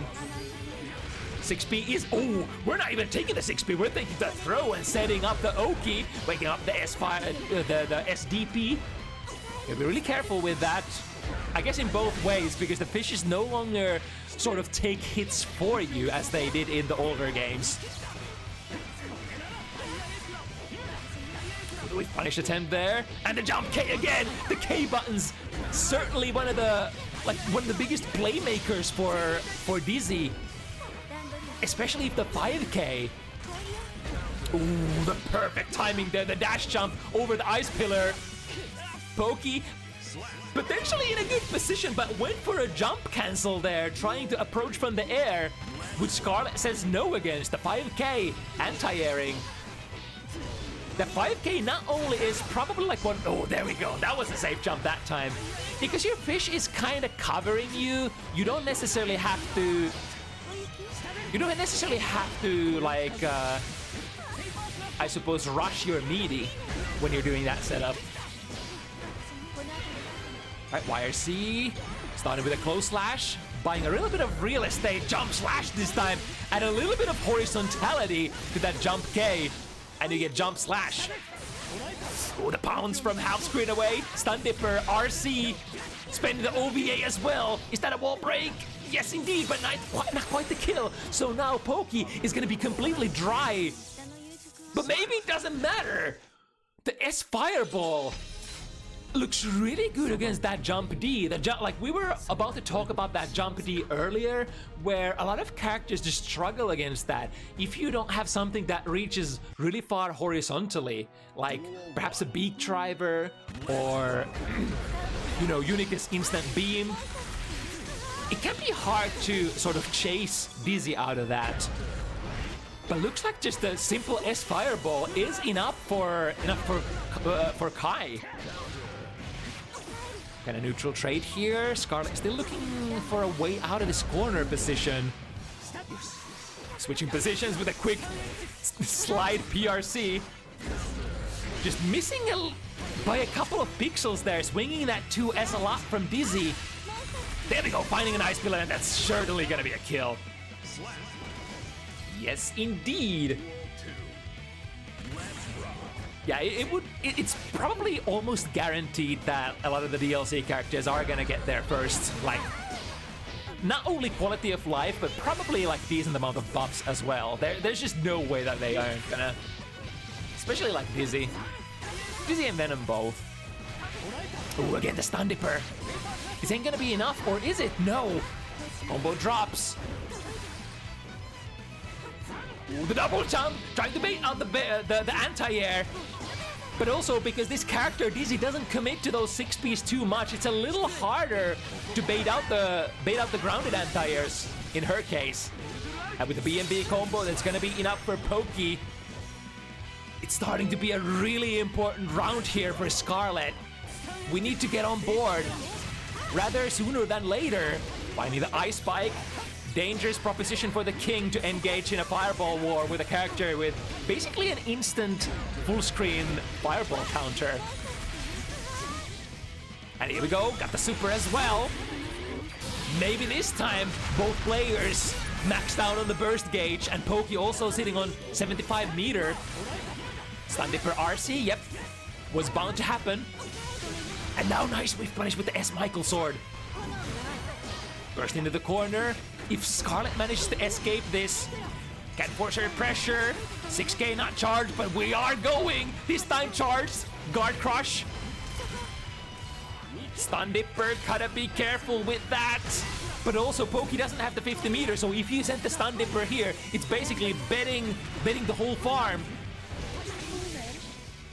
And indeed, Scarlet finally managing to find a successful kill here.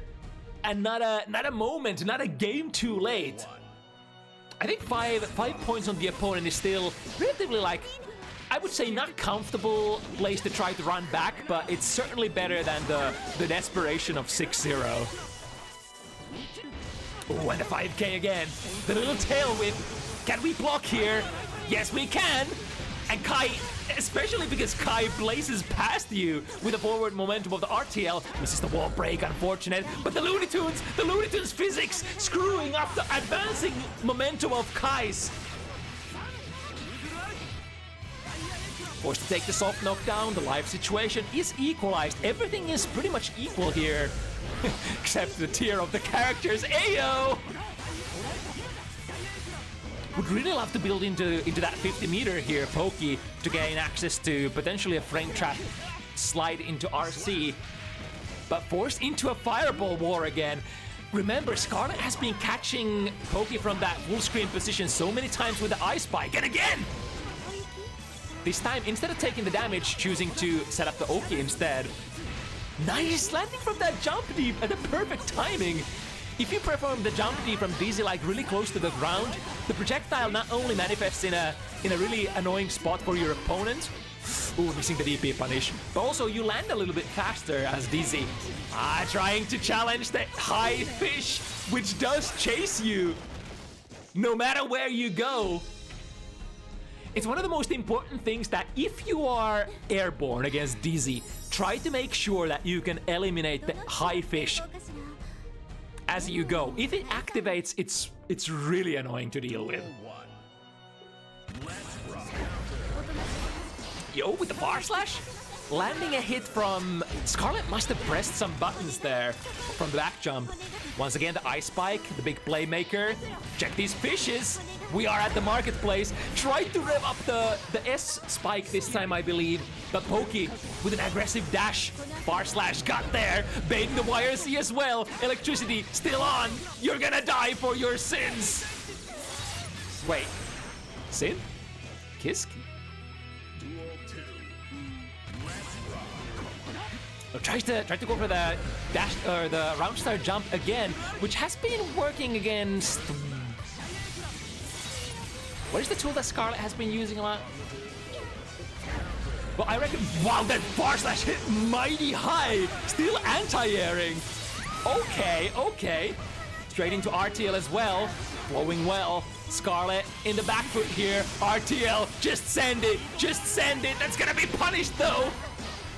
Yeah, first to make sure that we maintain the, maintain not only the full health bar, but we push out of the corner and basically put Scarlet in a one-touch position. Really tough position to play from, honestly. Once again, the high fish taking care of the skies. This character might be lackluster when it comes to anti-airs on the main body. But oh boy, is that high fish really good. And you can see Scarlet loves to summon this the high fish usually before the lower one. Ooh, nice. Threading the needle, find the reversal. There ain't too many frames between, like, I mean, you can of course choose how many frames you want to give the opponent. Oh, this time Scarlet tries to go for the round start jump forward. But I would say Dizzy is in an even worse position than Kai in terms of like the power level of her jumping moves. Really cool wall break there with the super from really far away. Ooh, it hurts! And Scarlet has nowhere near enough burst to be able to burst out of this one. But also, you wouldn't probably want to do that, because you can still maintain the full burst bar for the last round. Switching side being really tricky there with the jump heavy. Nice, pressing buttons just in time. DP does cover the mix-up. Option once again. Trying to anti-air with the 5K, missing this time. Electricity applied. Yeah, burst out of that. That might kill you. Chestnut not providing as much value as he would usually want. The jump D is good. The Chestnut, there we go. This time working as an anti-air. Oh, the S-Fireball. All of these projectiles, they're trading rather evenly until the Ice Spike, the big equalizer, saying, don't spam those. Don't send those. Yep, has to RC here. We've seen that position before, the low TK jump D. Dizzy would land out of that one way before Kai gets to act, unless you PRC. Ooh, the snipe! However, missed the combo opportunity. Ooh, that fish is gonna come bite Kai in the ass, getting a very high range 2D counter, or frame trap there. Yeah, I bet because of that distance, Poke was probably thinking of wiggling out of that situation, maybe with a backdash or something of the sort. But still, getting caught in the crossfire, one of the furthest reaching sweeps in the game. That Dizzy's 2D. There we go, sending the stun dipper, even without the 50 meter, but sometimes you can send it if you still have decent amount of life left, right? Alright, cashing out this time. Heavy fireball into heavy DP. The high value juggle, 50% attention on Scarlet's account, and a full burst bar there. Poke probably thought that the burst was gonna come out here. Heavy DP RC. Oh, what an anti-air! Although, I guess that 6 heavy does not convert into that much damage compared to some of her other buttons. Bar slash, ooh, the deep dash, and then the elbow.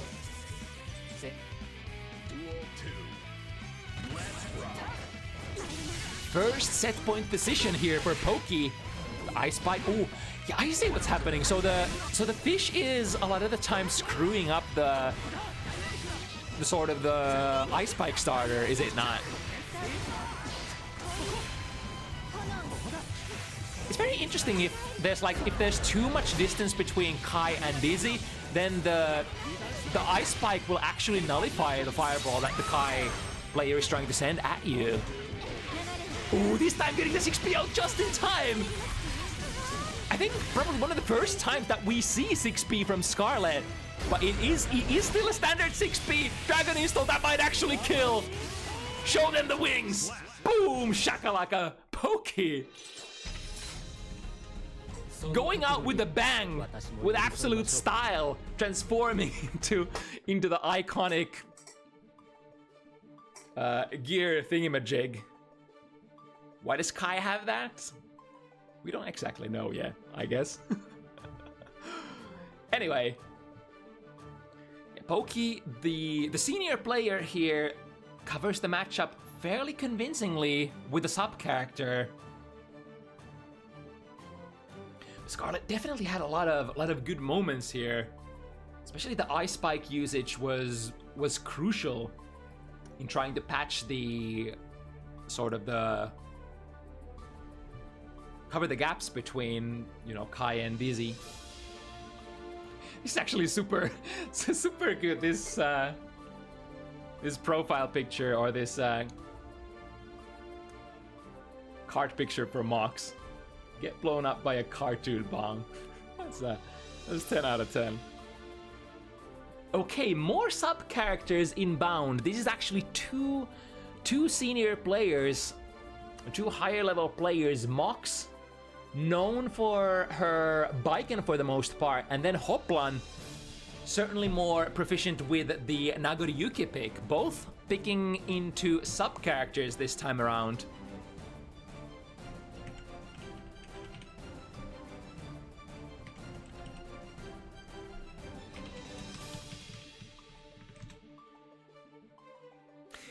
In a classic matchup that there are a lot of different opinions about this matchup.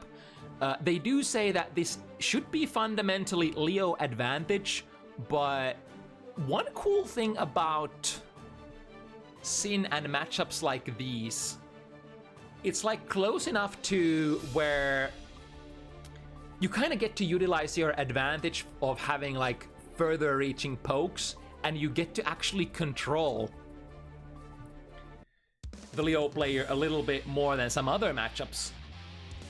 So like the reason why people call this like Leo advantage comes from like small little things that might or might not manifest at certain skill levels. You still get to play the exact game that you would usually love to play as Sin Kisk. You're not necessarily the most strong character on pressure. You're not necessarily the best character with mix-ups, despite your pseudo-high-low hoof elk. What you're best at is confirming long-range hit from neutral. You want to be doing that all day long, and that is exactly what you get to do in this matchup. So you can, straight off the bat, you can see Hoplan holding down the fort with that 2S, which is kind of hard for Leo to deal with, unless you just send something like 2D, which is of course very punishable on block. There we go, sense it. If it hits you, oh, big counter hit, frame trap into that turbulence. That is one of the nastiest new things for Leo. Previously on block, you could punish that, but nowadays, oh, doesn't let that command grab rock. So I can already see Mox really likes to go into that guard point stance, which is not the easiest thing definitely to deal for Sin. Because you don't have like, you do have Elk Hunt, but Elk Hunt does have a little bit of startup, so you would have to be really close in order to present a low threat with it. So usually you're gonna have to play the universal whiff punish game if the Leo player enters the stance like so. I guess they didn't enter it that time, but this is a big advantage. If Leo can ever get that heavy sonic boom off, it provides a huge summon advantage for the neutral, whereas often you would probably put the neutral a little bit in Sin's favor, but with that boom, oh boy, it's gonna be pretty good. Oh, takes the wire C and ends the round surgically. Fighting for the first round win. This is gonna be a huge momentum match. Even though neither one of these characters are like the biggest damage characters in the game, both of them flow really well. I tend to say that, but like it's the characters that deal a decent amount of damage for your combos, but also that never really lose momentum if you play it perfectly. Ooh, the delay there between the Gatling buttons. Able to get out of there with the DP. Hoplan sends one of his own. And this could be really close to a kill. 2K6 heavy wall stick, Tyrant, barrel. Even a clean hit on top of that. Probably didn't even need, but of course, it's cool to go out with a bang and show them that you can do the best timing on your clean hit Tyrant barrels. Okay, chasing with the Elk Hunt. Yeah, ready to DP. Between the gap of those moves. Ooh, it was already in the parry stance. Sending a hoof stomp a little bit too early there. Of course, you want most of your, like, if you are striking on offense, you want to make sure that all of your stuff is really meaty against strong DP characters like Sin and Leo, so that you actually have to. You actually force them to perform their reversal DPs if they want to go for it. Waiting for the reversal DP again. Mox not ready to send it just yet. Ooh, throwing out of that guard crush. And throw back! Wait! Mox was probably 1 pixel too close. Right, burst, equalized life. Yep, you kind of have to just take. Nice! Nice, nice, nice! So Mox would have had to RC much earlier rather than go through the whole sequence. Hoplan with the knowledge, being able to interrupt between those hits before the PRC was a thing. It's like a little bit of knowledge that doesn't come into play too often, because like more often than not, your opponent wouldn't have the 100 meter or let's see the punish. Just the standard close slash 6 heavy tyrant barrel. Look at the damage. That's half of your opponent's life, and your combo was basically AB super. I freaking love my ABCs. 1, 2, 3 super. If you want to do combos like this, ZoKHiZ is definitely one of the better candidates for that. Because of your stamina gauge and how it's sometimes like really depleted and you can't do much else than like S button, heavy button, super, or even S button straight into tyrant barrel, third strike style. Ooh, we're rolling this pressure, and that's a lot of risk. Yeah. I reckon that was actually like worth it to press the button just to get rid of the risk for Mox here. And full corner carry showing the power level of the combos that the other king can perform. Ooh, interesting. Didn't get the Berserker Slash to go through here. Missing a 2 heavy. I wonder what that was about. Both players really high on the resources. 100 inbound. The Turbulence unfortunately ends up whiffing for Mox. the Rufflecopter straight into switching positions. RTL, I think this works. I think this actually works. Oh no! No, it doesn't. No, it doesn't. I thought that would be a good idea for Hoplan. Usually the usual call out is that you use your beak driver in order to trade favorably into that heavy fireball.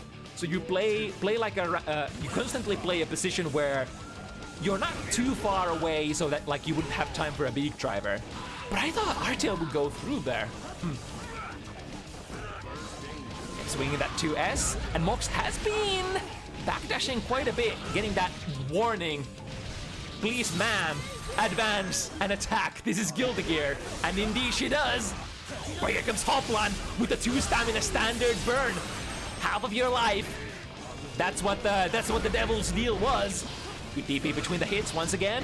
It's super important, especially in this matchup as well as Sin Mirror, to... Oh, are we doing the same? No, this time Mox has learned her lesson. Knows that the opponent has the counterplay, the back turn D. It should be a combo. It should be a wall stick. Yes, indeed, Mox putting herself on the board. It was slightly unfortunate. Hoplan had so much meter left to spend, but he was not really in a position to spend it very easily unless you go for something like, I mean, you got hit by the back turn D, and after that it was just a done deal. Even if you sent the RTL there, it might collide with the back turn D, and supers are not immune to that counter.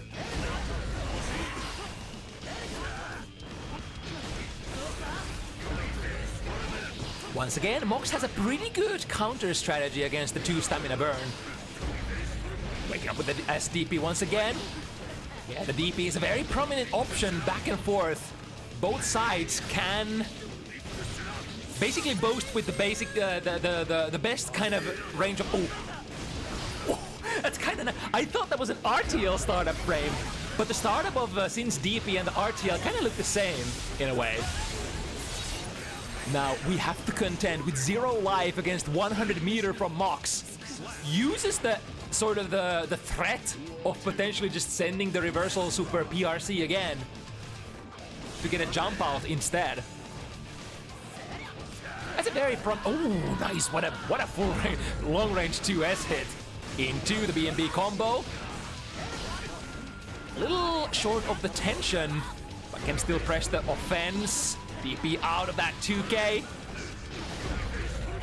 Yeah, Mox is super ready. One of the best features of the play. Nice! Jump out of the throw!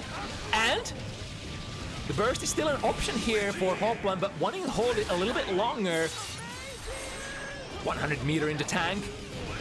Ooh, the Berserker Slash!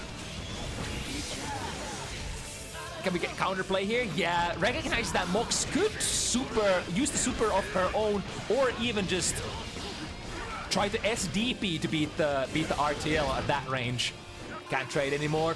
This is an awkward position for Sin. If you can't trade into the heavy fireball anymore, and the Leo player kind of recognizes that, then it becomes way more attractive for Leo to try to back off and try to get that heavy fireball off.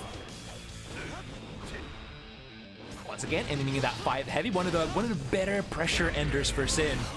-2, but always pushes the opponent super far away. So it's kind of like a Nago 6 heavy on block.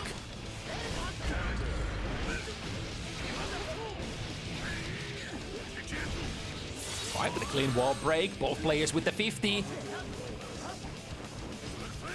And most importantly, Hoplan at that very high stamina threshold. Ooh, missed the micro dash 5k, or maybe meant to go for that 6k there. A lot of other resources out of stamina. Let's see what Hoplan chooses to do. Goes in! Of course, no fear.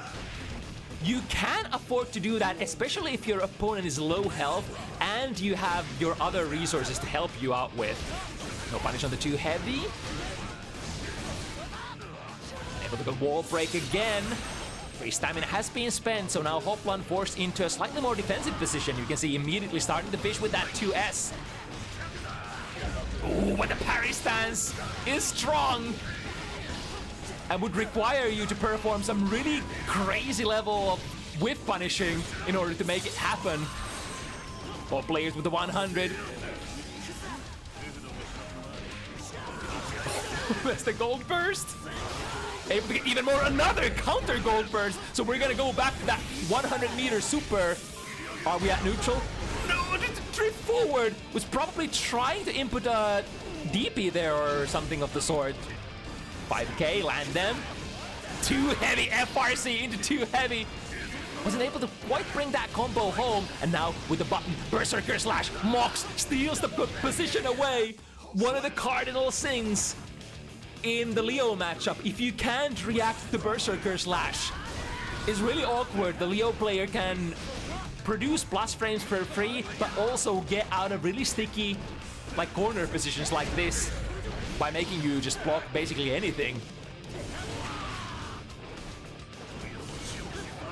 Misses the big opportunity, so now having to block again. Oh, the jump in on the parry stance again. The parry stance, very hard to challenge unless you have 50 meter. Of course, you could do something like jump in and then immediately press Red Roman cancel, the same stuff that you can do against Potemkin's armor, right? And you produce an extra hit. Here we go, sending it again. There is always a gap. Oh, can we get to the wall? Almost, would have needed one more jump B. Here comes the RTL. Yeah, recognizes that we are not in a good position to use that. DP still has a gold. Oh my god, that was actually missed punish opportunity. The gold burst. But I mean, the effect would have been exactly the same. Mox blazing forward, now taking the commanding position here for the first time in this set, 3-2. But we are very early into the game still.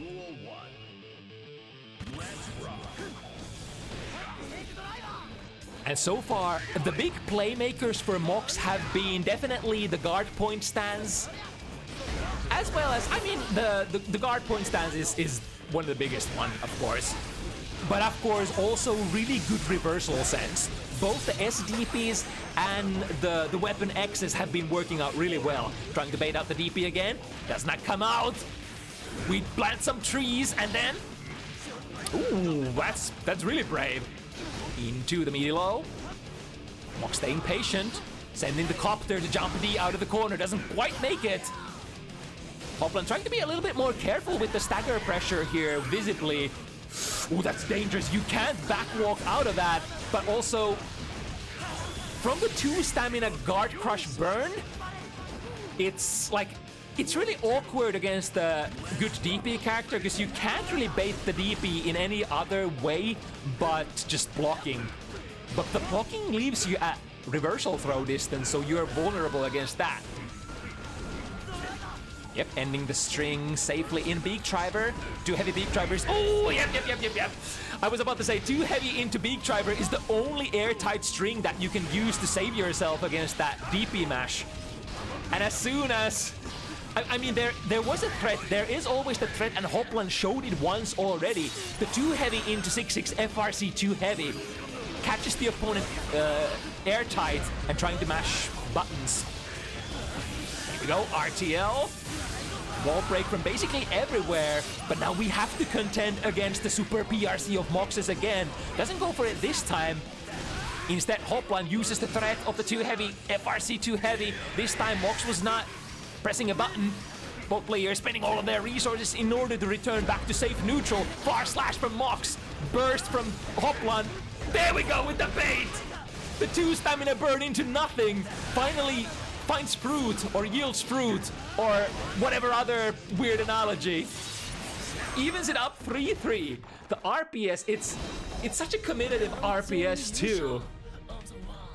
Of course, if you certainly can beat all of your all of Sin's options from that 2 stamina burn with the DP, but if Sin guesses it once, it's lights out. It's probably lights out right there. Ooh, was able to backdash out of the back turn heavy.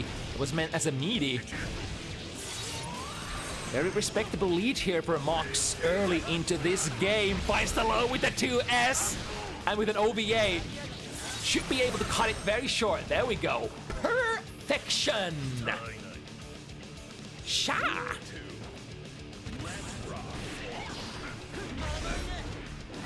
Ooh, the far slash into 2 heavy. You would have to be really close to make that. I think the first hit has to actually connect in order to make that a safe string, right? DP, back and forth. Here it comes. Perfect timing on the 6B. A little delayed on the special cancel, I reckon. And waits successfully. The DP out, cuts into Tyrant Barrel immediately. That was perfect. That doesn't look like much, but it's honest. Honest looking at opponent's resources kind of work here. Hoplan recognized the burst was available there if I don't go for the super immediately, and it does.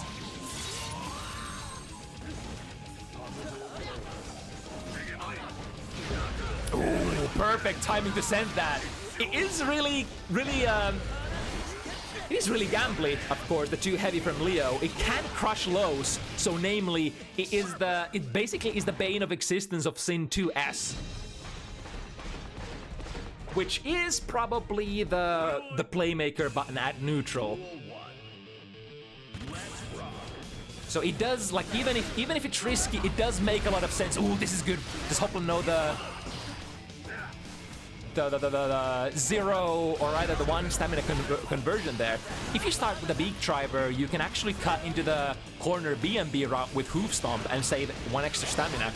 But that's a small optimization. Definitely not the most important thing that you need on this character. Ooh, the research. However, Hoplan knows to DP into the right direction. Ends the blocking safely. It's gonna be super close, but I reckon with Leo's DP, or sorry, Leo's defense modifier, we'll be able to survive this. Chose to not send the last hit. That's another small optimization that if you find a DP, you wouldn't usually press the S follow-up, because all it does is adds a little bit of extra damage. But in those situations where the opponent is really close to death, you might want to send it in order to try to finish the round.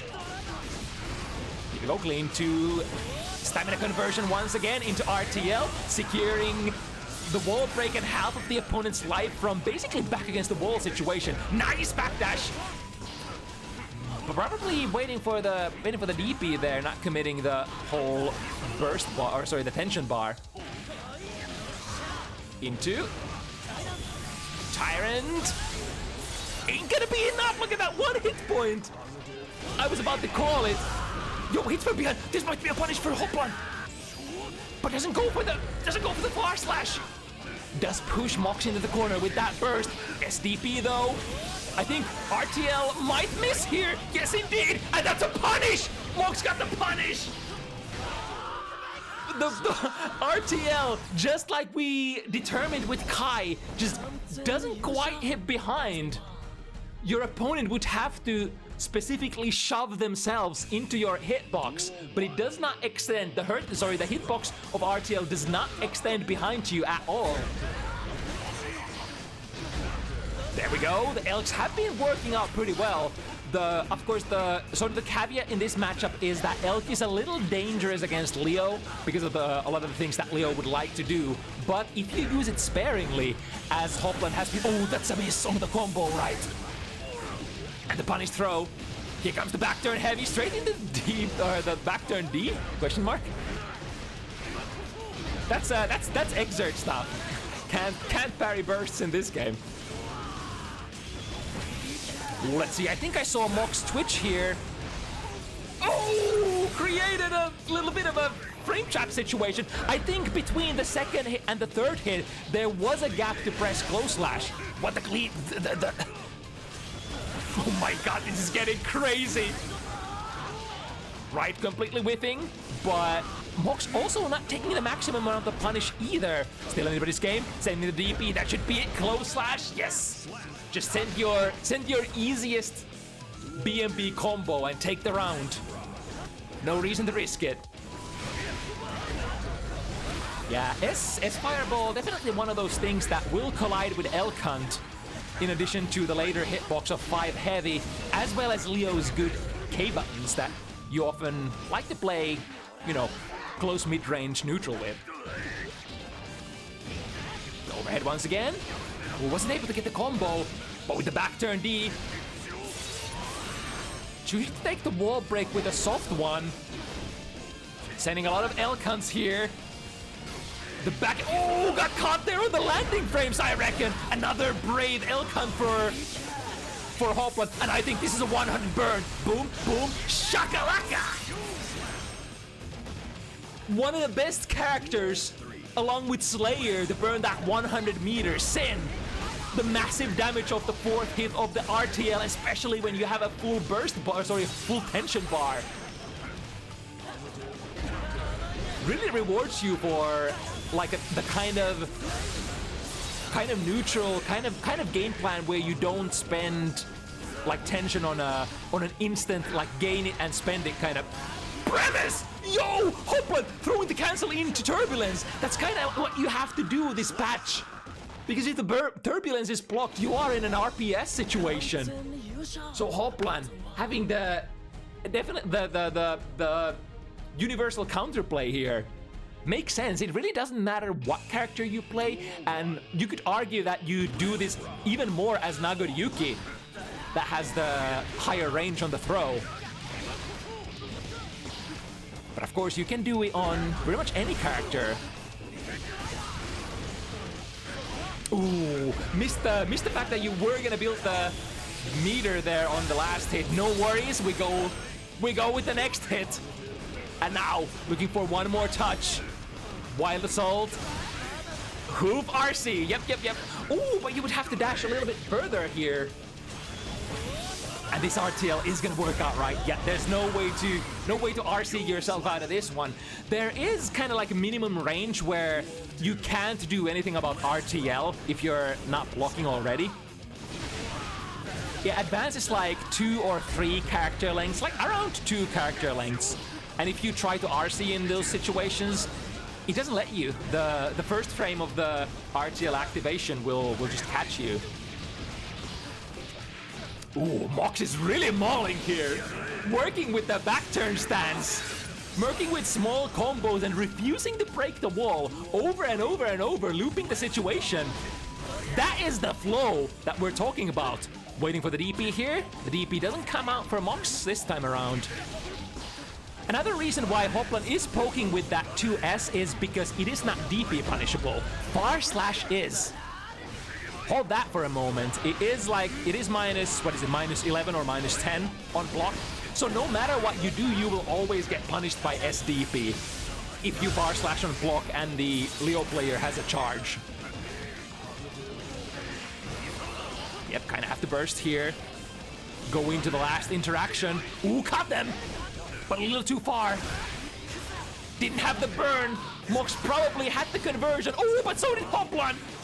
With the shimmy, the surely kills right, no matter what you do. Even with the first hit of DP, it's gonna be enough. Hoplan pushing forward. Back-to-back action here until 4 points, but then something happened and Hoplan is able to grasp the momentum here. Nice, the more rewarding anti-air 5B. 6B is usually forcing just the 6B into special kind of proposition. 5B though, extremely lucrative anti-air. And Hoplan is relatively good with that. Already preparing for the... Oh, nice, the late backdash for the overhead. Oh, and getting shimmied too. Oh my goodness, sent the 6 heavy triple times in a row. Yep, and the DP is gonna be enough. First set point Hoplan on the sub characters in here. Both players going for that. I saw Hoplan went for that earlier. Oh, that's a really good hit for Hoplan. Guaranteed wall break. Even if you miss the close slash here, the far slash is gonna be enough for the stick. Oh, and chasing. Waiting for the burst here. Mox not quite ready to burst yet. You can afford to hold it a little bit longer on these more healthy characters. Waiting for the DP never comes. Yeah, Mox has been a little bit more patient with the flash kick now. I say that, but picking the perfect timing here. DP to the wrong direction, returning back to neutral. The beater, there we go, the 6P immediate burst. In that situation, you could have cancelled into super right away and it would have been round. RTL, I think it's good this time. Yeah, the Berserker Slash hadn't passed through Sin yet. So in this kind of spacing, oh, look at that! Throwing the jump knee out of the air! Absolute crazy madness finish! Showing the old Guilty Gear fundamentals. Who air throws in this game? When the air-to-airs are so good. Showmen! Let me tell you that much. Showman throw. The strong chase here. The momentum shift from the 4-4. Hoplan able to utilize the game plan perfectly. I think it was so Mox got a lot of value for that reversal SDP, but towards the end, Hoplan was pretty, I would say, adjusting really well to sort of the defensive meta. Because the S flash kick was one of the go-to tools for escaping the pressure, and no other tool was as much relied upon, it allowed Hoplan to play sort of in a way where even if you got DP'd here and there, it's okay.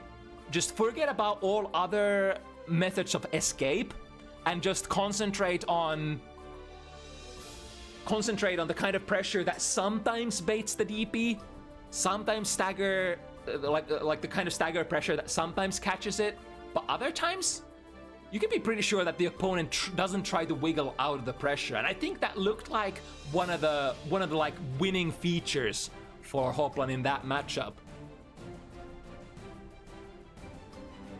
Having super solid pressure. The pressure kind of like, because here's another thing. If you are too committed to the high-low in the Leo mix-up, Leo matchup, you're just gonna get flash kicked over and over.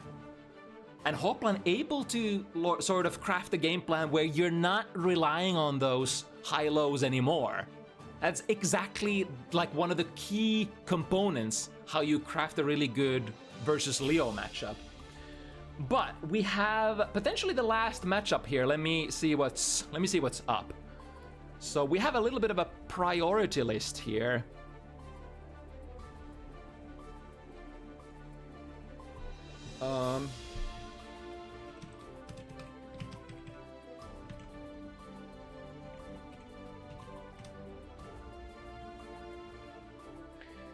So I haven't seen word from. Actually, I have a.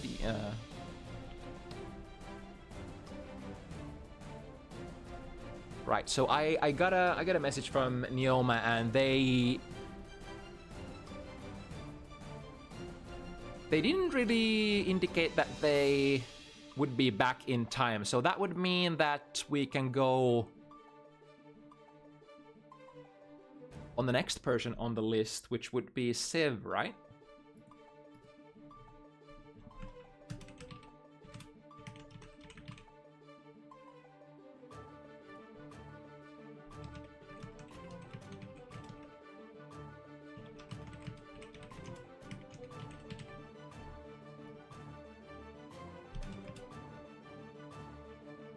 Give me a little bit of a moment here to do TO stuff.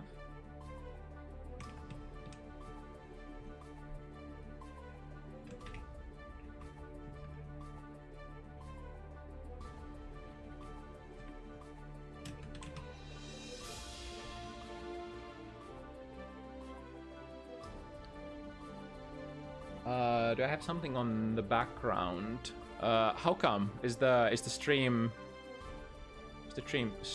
choppy?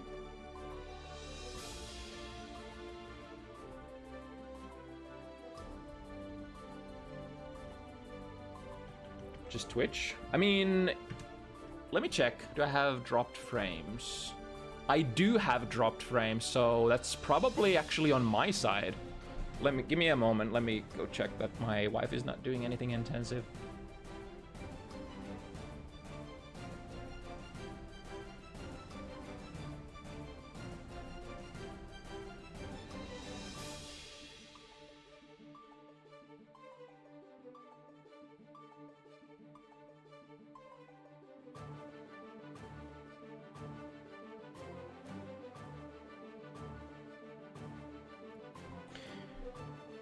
Yeah, it doesn't look like my wife is using a lot of bandwidth, but it is showing on the on the OBS side that my bandwidth is actually like complete trash, and I'm dropping a lot of frames.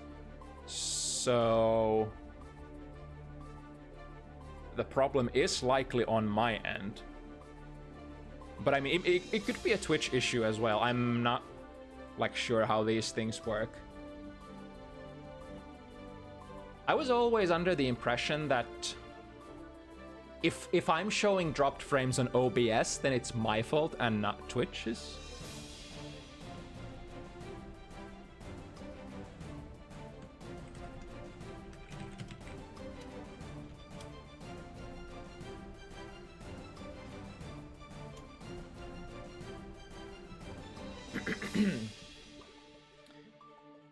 That is kind of unfortunate.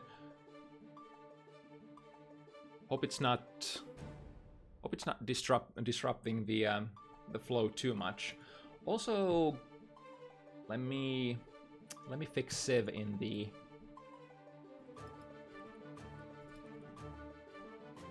system.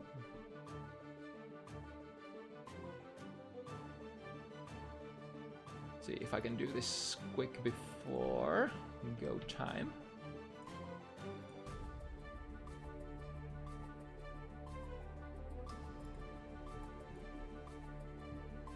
Okay, let's use an old entry here. Should be good. But yeah, the Neoma wasn't able to quite make it, so we're gonna have Civ Sin stepping up on a short notice. So we're gonna get another Leo versus Sin. Interesting to see how the meta will change between the characters. So these are slightly, I would say, slightly higher skill rank players here, Radune and Civ. But it is also fact of the matter that Radune has a very unique kind of different playstyle. Starting with the far slash, but because that was backed by a backwalk here, able to dodge the heavy DP, the basically the Radune round star handshake that happens in most first rounds.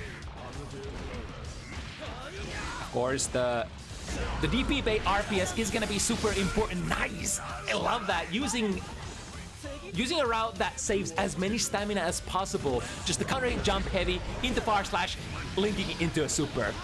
Really efficient. Oh, the angle is perfect there from the instant air dash jump heavy. That is, of course, another tool that you can use to deal with the heavy sonic boom. Basically works for heavy sonic boom and the S boom. But I mean, if you don't want to commit to the instant air dash prematurely, then Beak Driver is your best friend. Because it's, of course, as they say in Street Fighter, never a reaction jump. It will never work. You have to preemptively go for the jump and read it. Now the DP here from the Civ side. Oh, nice delay between the first and the second hit of the specials. You do get slightly better combos in the corner though, where you can link into far slash. I think you can link into far slash mid screen as well, but it's a little harder to make that combo happen. Back turn B. Big anti-air straight from the olden days of Exert. Basically impossible to challenge if the Leo player presses it with the perfect timing. And the chip there, shear the life of the opponent. One of the best situations to actually use that SDP. The biggest problem of that tool is that it doesn't really it doesn't like lead into much. Even on hit, Leo can't really better his position that easily. Duel 1. But if the opponent is on like 0 hit points, that's a completely different kind of proposition. Able to sneak a Berserker Slash in there. We're ready to burn. Are we gonna burn it all? Radune does burst before the last piece of the combo comes online. And now finding the hit is gonna be a TV. One of the favorite things that ZoKHiZ can find, a stray hit into heavy button, into super, and he's gonna build the tension just in the nick of time, working with 0 stamina. A frame trap, a counter hit, a hit of any kind is like exactly what you want here. At 0 stamina. Ooh, the throw. And the Berserker Slash to the other side. This is the tough stuff among back turn heavy and the low variants that you have to deal with. Very hard to see where Leo is going when he's dashing back and forth through you like this. A lot of the times, fuzzy abare of some sort is advisable if you think that Leo will go like way too crazy with the dash throughs.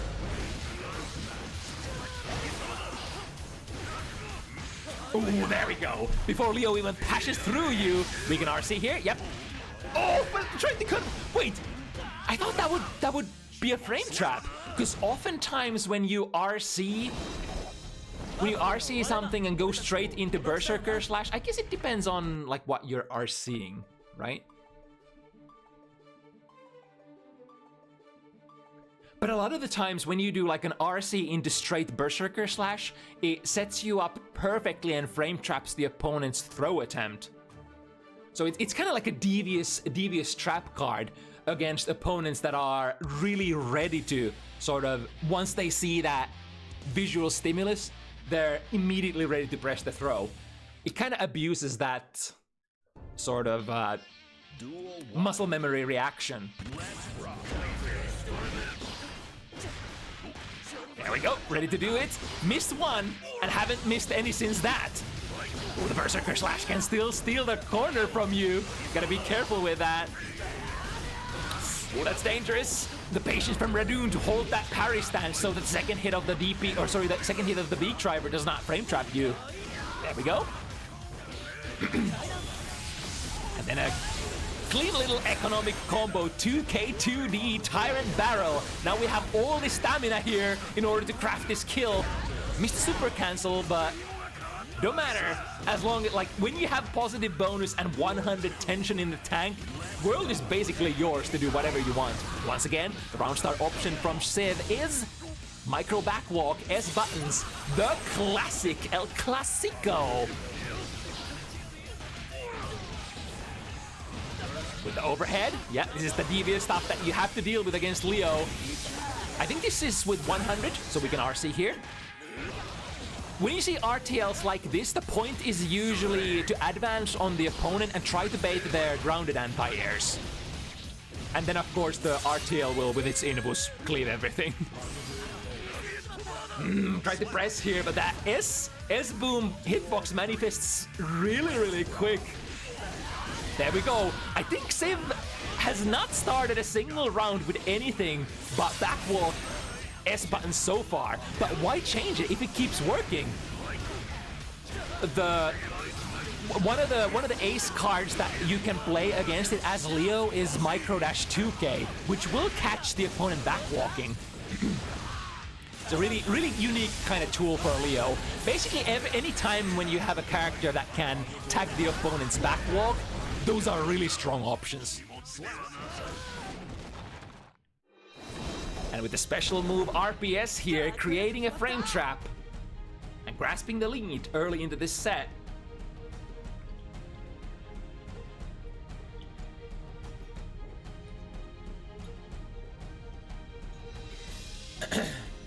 There are also some talks in the background that there are some spikes, which is, I think ZoKHiZ has a really particular situation at home, and internet is always not at the best sort of condition. Ooh, got them in the back turn, K! Into a quick conversion. Now ZoKHiZ is not quite close enough to the tension just yet, so might even go down without being able to achieve that 50 meter state. Smartly going for a throw there, maybe even combining that with a PRC option select. But once again, you know it, with the same combo as well. The 2 stamina burn into 2k, 2k, DP will always break the wall with 2 stamina. Or rather, wall stick with 2 stamina, so even better. And it flows so well. Now kind of forced to spend either the burst or stat tension here to make able to make the last hit work. Nice, still ready to throw the Berserker Slash. Kind of reminds me of the first set we had tonight with, you know, a couple of the first Master's Hammers going unthrown for Froyo. And now ZoKHiZ is kind of doing the same, missing some of those Berserker Slashes, but now probably making that her priority number 1. To never let a Berserker Slash go through. Yep, always be ready for it. Even if it's kind of like pseudo Nutlio's turn, it might still come out. Yep. I think at this point, ZoKHiZ has basically, yeah, she's so ready. I think this is kind of like a hyper focus. You're not looking for anything else. So that could potentially mean that ZoKHiZ is open for another kind of stuff. Through the cleave! Back-reaching cleave of the Berserker Slash still. ZoKHiZ stealing the round. That was... I mean, I've seen a lot of interesting interactions with Berserker Slash in my time. Both in Strive and in Exert, but... some of these are really funky looking, let me tell you that much. Duel 1. Let's rock.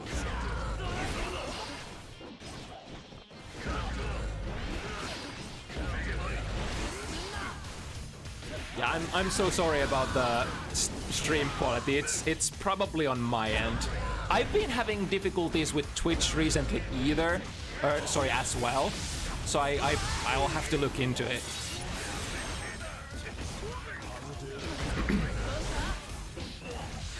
Ooh, wait a second. What was that combo? Can I get a replay?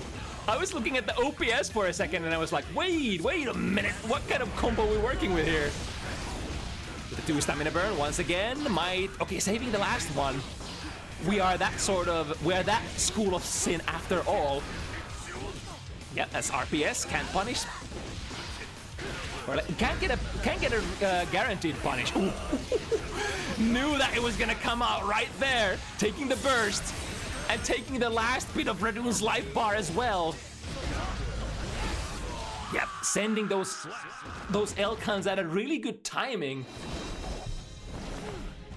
That is so. If you play yourself in this kind of position where you assume the what's it called, the guard point stance, you have to be focusing on that L-con. As soon as you see it activate, you gotta let go of the parry stance and let the strike rip. Because if it gets to you, it will poke you out of the stance because it is a low. The only weakness of that stance. There are a couple of different ways. Ooh! Stole the corner there with a forward dash. Wait, I thought only Berserker Slash can do that. There must have been a small gap between, or like behind ZoKHiZ's back. Quite building a 50 tension here. Punishing the landing frames with that back turn S. The footsie button for Leo when back turn stance is concerned. Starting with an L-con, mixing it up a little here, ZoKHiZ. 6k meaty, drawing out the burst from Radune. The Berserker Slash still not available. Nobody's home. Or rather, everybody's home. Looking potentially for the whiff punish. Yeah, ZoKHiZ clearly trying to sort of dance around the sort of the maximum range of that parry stance. With RPS here, both players going for the throw. Radune SDPing on the corner escape. Close slash in the throw is exactly what you want to do against good DP characters like Leo. Try to, like especially flash kick characters, try to play options that are not reactable. If you play Elk Hunt, if you play Hoof Stomp, that is borderline reactable when you just press one button and unleash the flash kick. But if you play Strike Throw, if you play pressure resets, if you play stagger pressure, that's the kind of shit that you're just guessing against. You can never get a guaranteed DP if the Sin player doesn't commit into big stuff like that. Ooh, interesting. So the FRC there, that was off the first Hoof Stomp hit. So that must have been like a down-down FRC there. It's gonna be super close. The wall break with a big driver for the maximum amount of tension burn. And then the S to prevent the dash from the opponent. This is also very effective if the opponent drifts forward from the soft wall break. In those cases, you would have to have a K button online already. But I mean, because you're fighting a DP character, they can also check your state, you're doing your K, and then unleash the flash kick. Speaking of unleashing things, Civ once again taking the burst here. Tyrant Barrel at the end.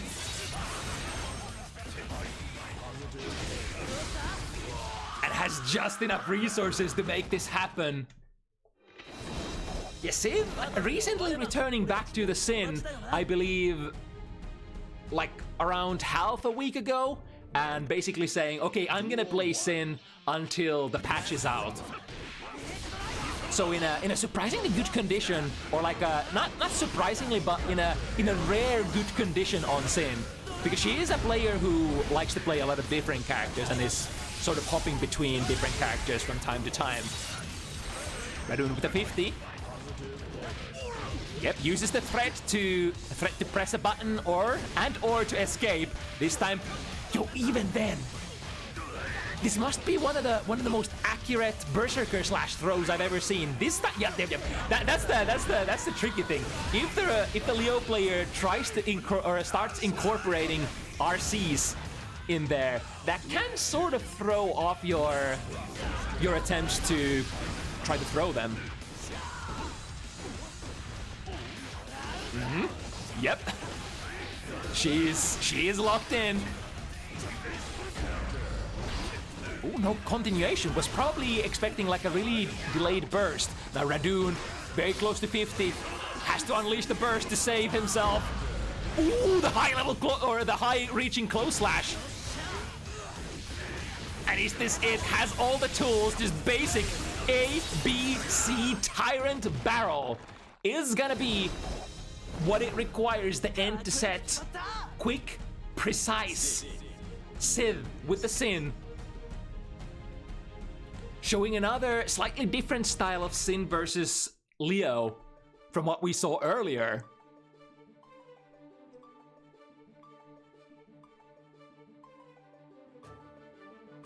And that'll be that.